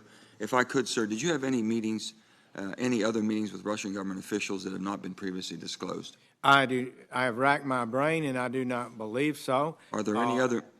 I can assure you that none of those meetings discussed manipulating a campaign in the United States in any way, shape, or form, or any hacking, or any such ideas. I'm going to go quick through this. Are there any other meetings between Russian government officials and any other Trump campaign associates that have not been previously disclosed that you know of? I don't recall any. To the best of your knowledge, did any of the following individuals meet with Russian officials at any point during the campaign? You can just go yes or no as I go down through the list. Paul Manafort? Repeat that now. To the best of your knowledge, sir, did any of these following individuals meet with Russian officials at any point during the campaign? And you can just be a yes or no on this. Paul Manafort? I don't have any information that he had done so. He served as campaign chairman for a few months. Steve Bannon? I have no information that he did. General Michael Flynn? I don't recall it. Reince Priebus? I don't recall. Steve Muller? I don't recall him ever having such a conversation. Corey Lewandowski? I do not recall any of those individuals having any meeting with Russian officials. Carter Page? I don't know. And I would finally ask this question, because I always think we try to get, you have an innate knowledge different than anybody. There may have been some published accounts of Mr. Page talking with Russians. I'm not sure. Okay. I don't recall. As a former senator, you bring a unique, holistic perspective to this investigation, because you've been on both sides. I have indeed. If you were all in all, it's better on that side. If you were sitting on this side of the dais, okay, here Nobody gets to ask you about your private conversation with your staff. Well, here we go. Get your chance to give us some advice. If you were sitting on this side of the dais, what question would you be asking? I would be asking whether or not I would be asking questions related to whether or not there was an impact on this election. And what part of the story do you think we're missing? By foreign power, particularly the Russians, since the intelligence community is suggested and stated that they believe they did. But I do think members of this government have offices to run. Is there a part of the story we're manage, missing? And the question should be focused on that. Yeah, is there a part of the story we're missing? I'm so sorry, Mr. Chairman. Is there a part of the story we're missing? I don't know because I'm not involved in the campaign and had no information concerning it. I have no idea at what stage it is. You members of this committee know a lot more than I. Thank you, General Sessions. General Sessions, I will assure you we are very much focused on Russia's involvement. And Doesn't seem like it. Our hope is that as we complete this process, we will lay those facts out for the American people so they can make their own determinations as well. We're grateful for what you've done, Senator Cotton. Well, I am on this side of the dais, so I can say a very simple question that should be asked. I am on this side of the dais, so a very simple question that should be asked is, did Donald Trump or any of his associates in the campaign collude with Russia in hacking those emails and releasing them to the public? That's where we started 6 months ago. We have now heard from 6 of the 8 Democrats on this committee, and to my knowledge, I don't think a single one of them asked that question. They've gone down lots of other rabbit trails, but not that question. Maybe that is because Jim Comey said last week, as he said to Donald Trump, that on 3 times he assured him he was not under investigation. Maybe it's because multiple Democrats on this committee have stated they have seen no evidence thus far, after 6 months of our investigation and 11 months of an FBI investigation, of any such collusion. I would just suggest, what do we think happened at the Mayflower? Mr. Sessions, are you familiar with what spies called tradecraft? A little bit. That involves things like covert communications and dead drops and brush passes, right? That is part of it. Do you like spy fiction? John le Carré, Daniel Silva, Jason Matthews? Yeah, Alan First, David Ignatius. Just finished Ignatius's book. Do you like Jason Bourne or James Bond movies? No. Yes. I do. Have you ever, in any of these fantastical situations, heard of a plot line so ridiculous that a sitting United States senator and an ambassador of a foreign government colluded at an open setting with hundreds of other people to pull off the greatest caper in the history of Essex? Thank you for saying that, Senator Cotton. It's just like through the looking glass. I mean, what is this? I explained how, in good faith, I said I had not met with Russians because they were suggesting I, as a surrogate, had been meeting continuously with Russians. I said I didn't meet with them. And now the next thing you know, I'm accused of some reception, plotting some sort of influence campaign for the American election. It's just beyond my capability to understand, and I really appreciate, Mr. Chairman, the opportunity at least to be able to say publicly, I didn't participate in that and know nothing about it. And I gather that's one reason why you want to testify today in public. Last week, Mr. Comey, in characteristic dramatic and theatrical fashion, alluded ominously to what you called innuendo, that there was some kind of classified intelligence that suggested you might have colluded with Russia or that you might have otherwise acted improperly. You've addressed those allegations here today. Do you understand why he made that allusion? Actually, I do not. Nobody's provided me any information. Thank you. My time is limited. I have a lot of questions. Mr. Blunt asked you if you had spoken in response to Mr. Comey's statement to you after his private meeting with the President on February 14th or February 15th. You said that you did respond to Mr. Comey. Mr. Comey's testimony said that you did not. Do you know why Mr. Comey would have said that you did not respond to him on that conversation with you on February 14th or 15th? I do not. It was a little conversation, not very long, but there was a conversation, and I did respond to him, perhaps not to everything he asked, but I did respond to him, I think in an appropriate way. Do you know why Mr. Comey mistrusted President Trump from their first meeting on January 6th? He stated last week that he did, but didn't state anything from that meeting that caused him to have such mistrust, to believe it. I'm not able to speculate on that. Let's turn to the potential crimes that we know have happened. Leaks of certain information. Here's a short list of what I have. The contents of alleged transcripts of alleged conversations between Mr. Flynn and Mr. Kislyak, the contents of President Trump's phone calls with Australian and Mexican leaders, the content of Mr. Trump's meetings with the Russian foreign minister and the ambassador, the leak of the Manchester bombing suspect's identity and crime scene photos, and last week, within 20 minutes of this committee meeting in a classified setting with Jim Comey, the leak of what the basis of Mr. Comey's innuendo was. Are these leaks serious threats to our national security, and is the Department of Justice taking them with the appropriate degree of seriousness in investigating and ultimately going to prosecute them to the fullest extent of the law? Thank you, Senator Cotton. We have had one successful case very recently in Georgia. That person has been denied bail, I believe, and is being held in custody. But some of these leaks, as you well know, are extraordinarily damaging to the United States security. And we have got to restore a regular order principle. We cannot have persons in our intelligence agencies, our investigative agencies, or in Congress leaking sensitive matters on staff.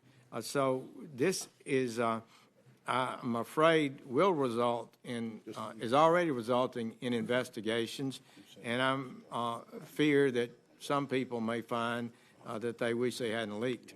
Thank you. My time has expired, but for the record, it was stated earlier that the Republican platform was weakened on the point of arms for Ukraine. That is incorrect. The platform was actually strengthened. And I would note that it was the Democratic president who refused repeated bipartisan requests of this Congress to supply those arms to Ukraine. Senator Harris. Attorney General Sessions, you have several times this afternoon prefaced your responses by saying, to the best of your recollection. Just on the first page of your 3 pages of written testimony, you wrote, "Nor do I recall, do not have recollection, do not remember it." So my question is, for any of your testimony today, did you refresh your memory with any written documents, be they your calendar, written correspondence, emails, notes of any sort? I attempted to refresh my recollection, but so much of this is in a wholesale campaign of extraordinary nature that you're moving so fast that you don't keep notes. You meet people. I didn't keep notes of my conversation with the Russian ambassador at the Republican I'd like convention. to just talk about what you did. You know, I'm just saying I didn't keep notes on most of these things, and there's nothing for me. Will you provide this committee with the notes that you did maintain? As appropriate, I will supply the committee with documents. Can you please tell me what you mean when you say appropriate? I would have to consult with lawyers in the department who know the proper procedure before disclosing documents that are held within the Department of Justice. Attorney General I'm not Sessions. able to make that opinion today. Sir, I'm sure you prepared for this hearing today, and most of the questions that have been presented to you were predictable. So my question to you is, did you then review with the lawyers of your department, if you as the top lawyer are unaware, what the law is regarding what you can share with us and what you cannot share with us, what is privileged and what is not privileged? We discussed the basic parameters of testimony. I frankly have not discussed documentary disclosure rules. Will you make a commitment to this committee that you will share any written correspondence, be they your calendars, records, notes, emails, or anything that has been reduced at any point in time in writing to this committee where legally you actually have an obligation to do so? I'll commit to reviewing the rules of the department, and as and when that issue is raised, to respond appropriately. Did you have any communications with Russian officials for any reason during the campaign that have not been disclosed in public or to this committee? I don't recall it, but I have to tell you, I cannot testify to what was said as we were standing at the Republican convention before the podium where I spoke. My question is only as don't relates have a to your detailed knowledge. memory of that. Okay, as it relates to your knowledge. Did you have any communication with any Russian businessmen or any Russian nationals? I don't believe I had any conversation with Russian businessmen or Russian nationals. Are you aware of any communications? A lot of people were at the convention. It's conceivable that somebody came I up to me. have just a few. Well, you let me qualify it. If I don't qualify it, you'll accuse me of lying. So I need to be correct as best I can. I do want you to be honest. And I'm not able to be rushed this fast. It makes me nervous. Are you aware of any communications with other Trump campaign officials and associates that they had with Russian officials or any Russian nationals? I don't recall that. And are you aware of At this moment. Are you aware of any communications with any Trump officials, or did you have any communications with any officials about Russia or Russian interests in the United States before January 20th? No, I may have had some conversations, and I think I did, with the general strategic concept of the possibility of whether or not Russia and the United States could get on a more harmonious relationship and move off the hostility. The Soviet Union did, in fact, collapse. It's really a tragic strategic event that we're not able to get along better than we are Before being today. sworn in as Attorney General, how did you typically communicate with then-candidate or President-elect Trump? Would you repeat that? Before you were sworn in as Attorney General, how did you typically communicate with then-candidate or President-elect Trump? I did you not communicate submit in writing? memoranda. I did not make formal presentations. Did you ever communicate with him in writing? I don't believe so. And you referred to a longstanding DOJ policy. Can you tell us what policy it is you're talking about? Well, I think most cabinet people, as the witnesses you had before you earlier, those individuals declined to comment because we're all about conversations with the president. Sir, I'm just because asking you that's about a the DOJ policy long-standing, you referred to. policy that goes beyond just the Attorney General. Is that policy in writing somewhere? I think so. So did you not consult it before you came before this committee, knowing we would ask you questions about it? Well, we talked about it. The policy is Did based. you ask that it would be shown to you? The policy is based on the principle that the president. Sir, I'm not asking about the principle. I'm asking when you Well, I'm knew that you unable would be to asked answer the these question. questions and you would rely on that policy. Did you not ask your staff to show you the policy that would be the basis for you refusing to answer the majority of questions that have been asked should be of allowed you? to answer the question. Senators will allow the chair to control the hearing. Senator Harris, let him answer.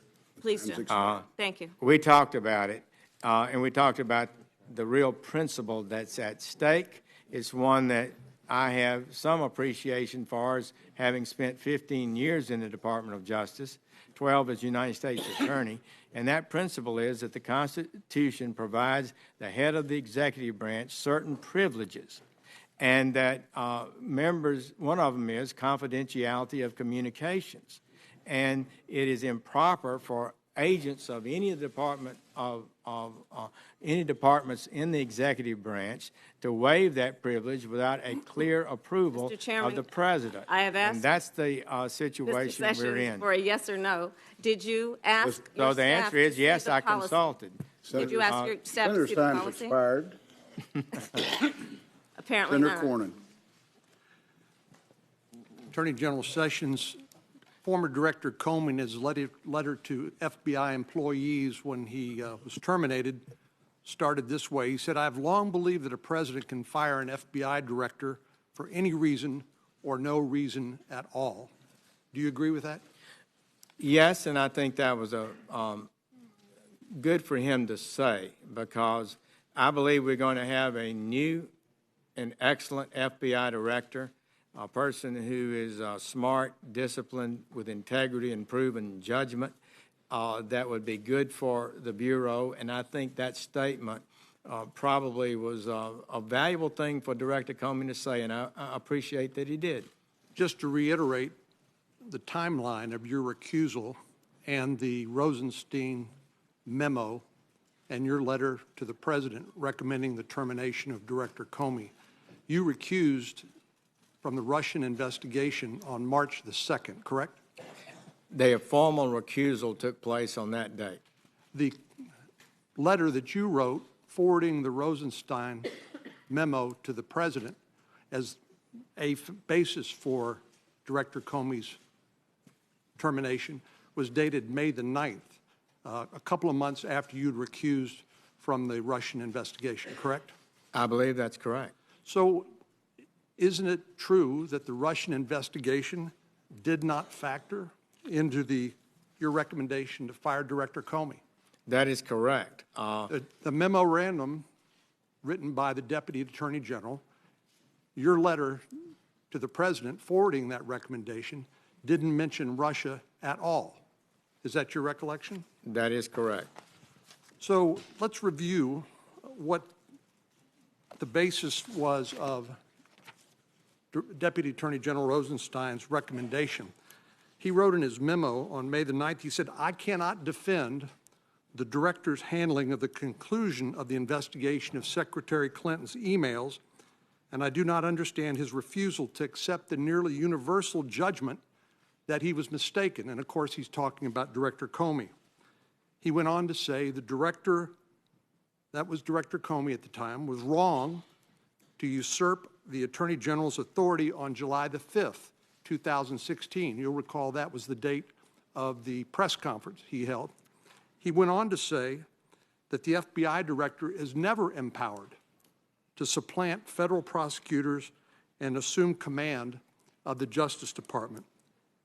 Finally, he said, compounding the error, the director ignored another longstanding principle that we do not hold press conferences to release derogatory information about the subject of a declined criminal investigation. In fact, there is written policy from the Department of Justice, is there not, entitled Election Year Sensitivities. Are you familiar with the prohibition of the Justice Department making announcements or taking other actions that might interfere with the normal elections? I am generally familiar with that.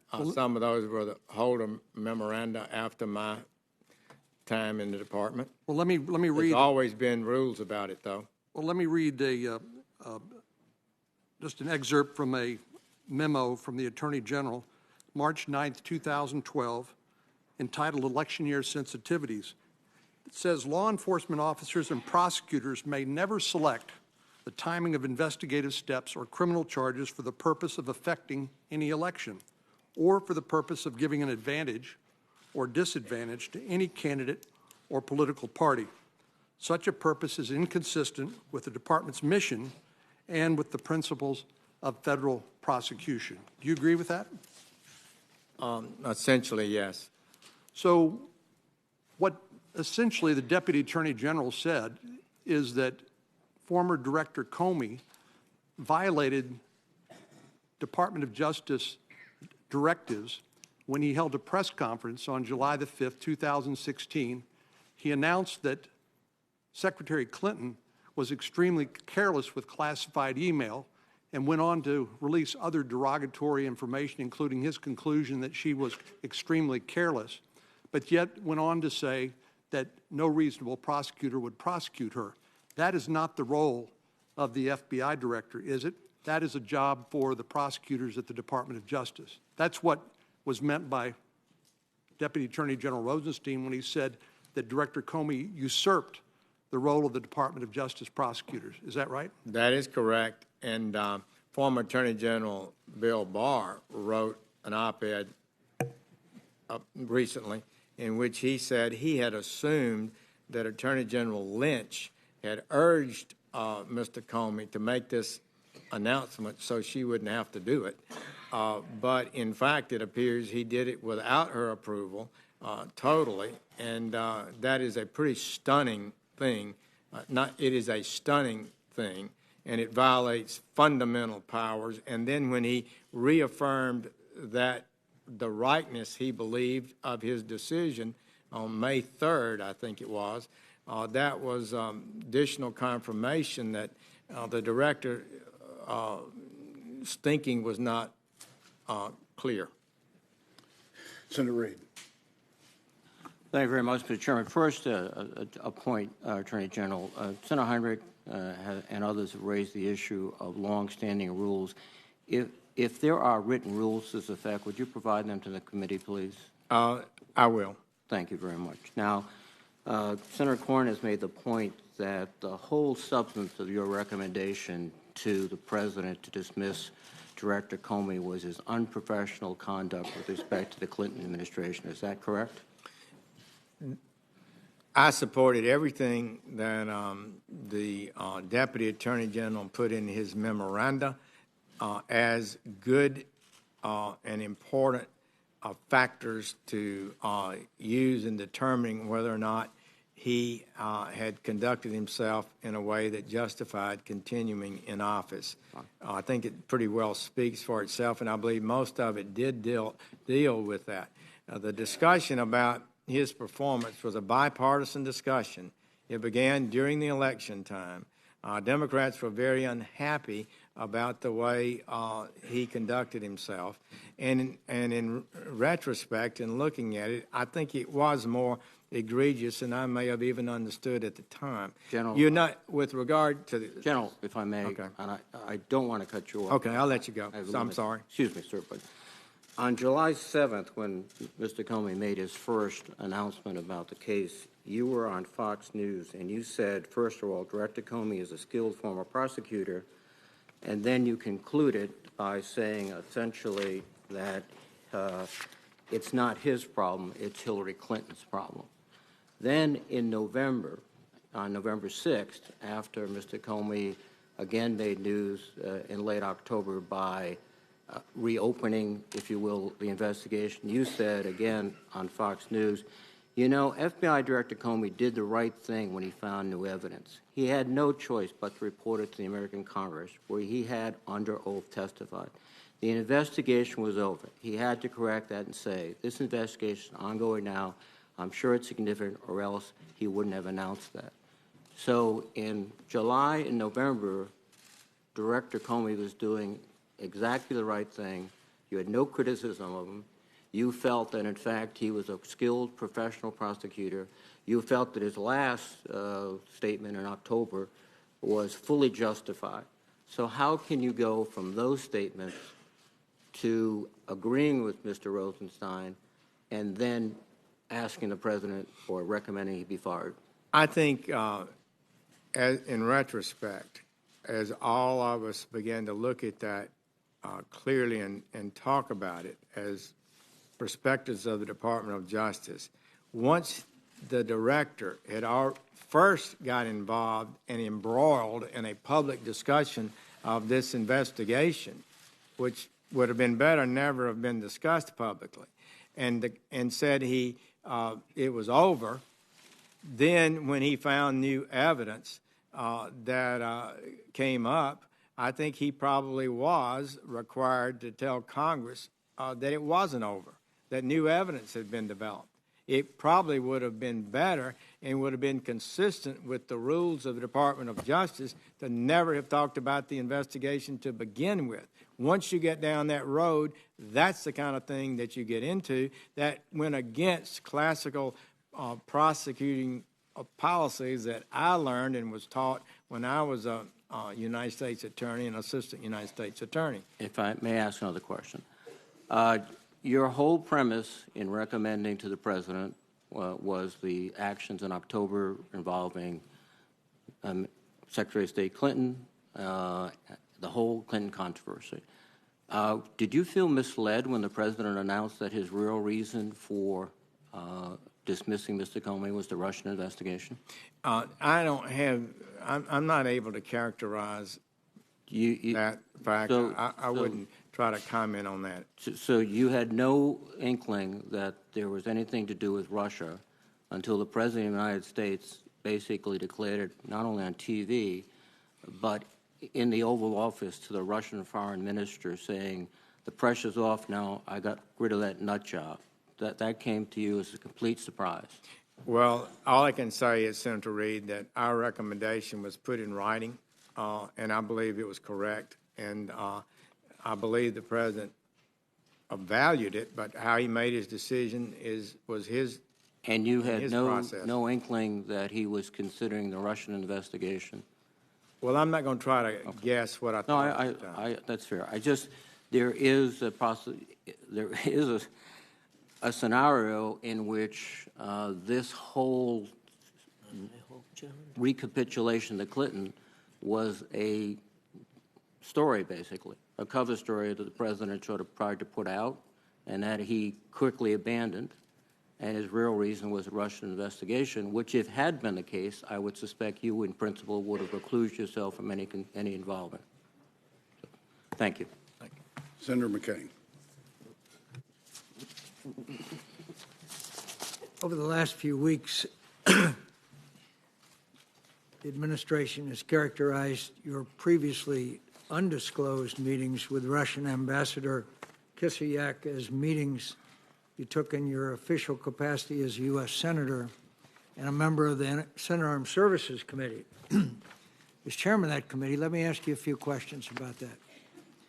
At these meetings, did you raise concerns about Russian invasion of Ukraine or annexation of Crimea?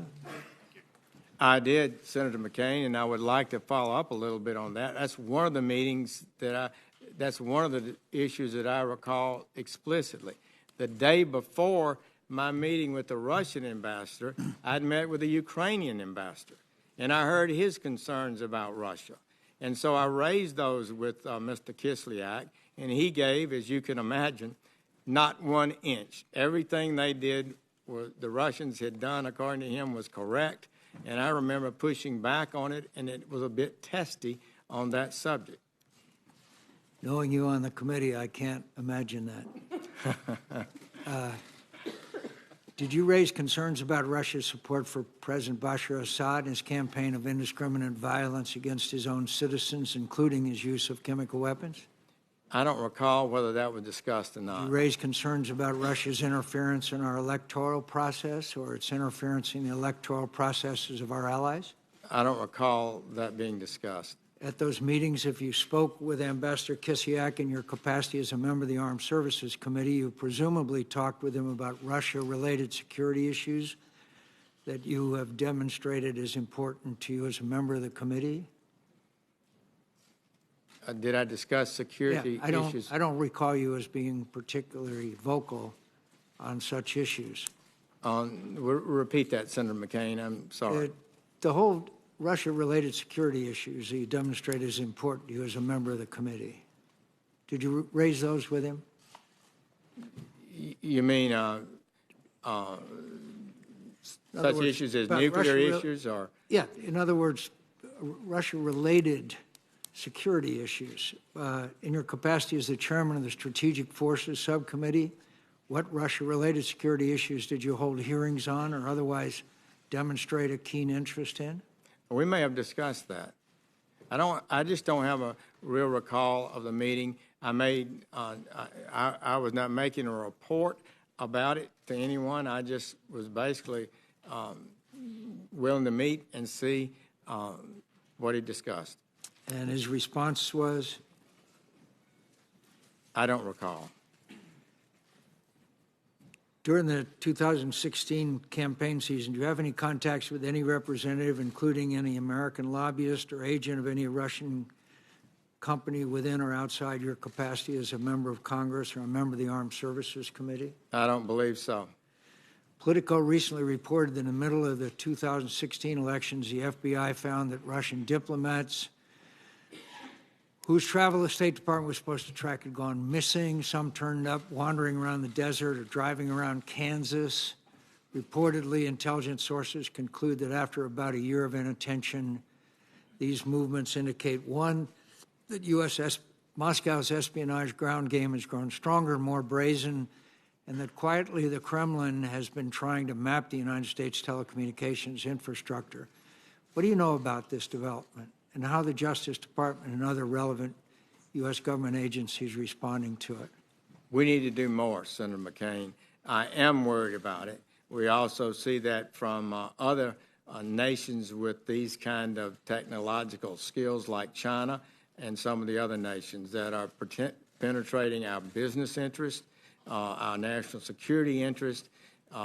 As a member of the Armed Services Committee, I did support and advocate, and I think you supported legislation that would, and it's ongoing now, that requires the Defense Department to identify weaknesses in our system and how we can fix them. But I would say to you, Senator McCain, that is, in my short tenure here in the Department of Justice, I've been more concerned about computer hacking and those issues than I was at in the Senate. It's an important issue. You're correct. The Washington Post reported yesterday Russia has developed a cyber weapon that can disrupt the United States power grids and telecommunications infrastructure. This weapon is similar to what Russia or Russian allied hackers used to disrupt Ukraine's electrical grid in 2015. Can you discuss a little bit in open session how serious that is?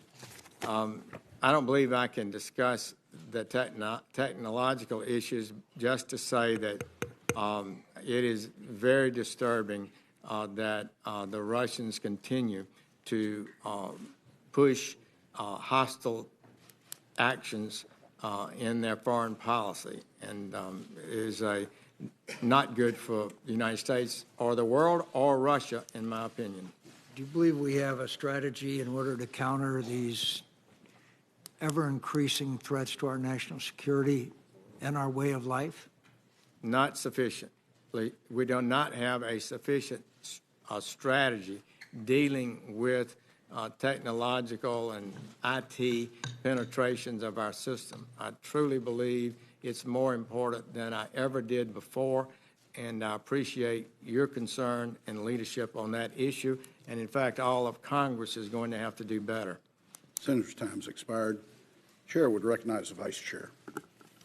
Thank you, Mr. Chairman, and General Sessions, thank you. I particularly appreciate your last comments with Senator McCain about the seriousness of this threat, and it's why so many of us on this committee are concerned when the whole question of Russian intervention, the President continues to refer to it as a witch hunt and fake news, and there doesn't seem to be a recognition of the seriousness of this threat. I share, I think most members do, the consensus that the Russians massively interfered. They want to continue to interfere, not to favor one party or another, but to favor their own interest. And it is of enormous concern that we have to hear from the administration how they're going to take that on. I also believe comments have been made here about where we head in terms of some of the Trump associates who may have had contacts with Russians. Candidly, we've not gotten to all of that yet because of the unprecedented firing of the FBI director that was leading this very same Russia investigation that superseded some of our activities. So those members who I hope will equally pursue the very troubling amount of smoke, at least, that's out there between individuals that were affiliated with the Trump campaign, possible ties with Russians. I've not reached any conclusion, but we've got to pursue that. Final comment, I understand your point, but you have to, there were a series of comments made by Mr. Comey last week.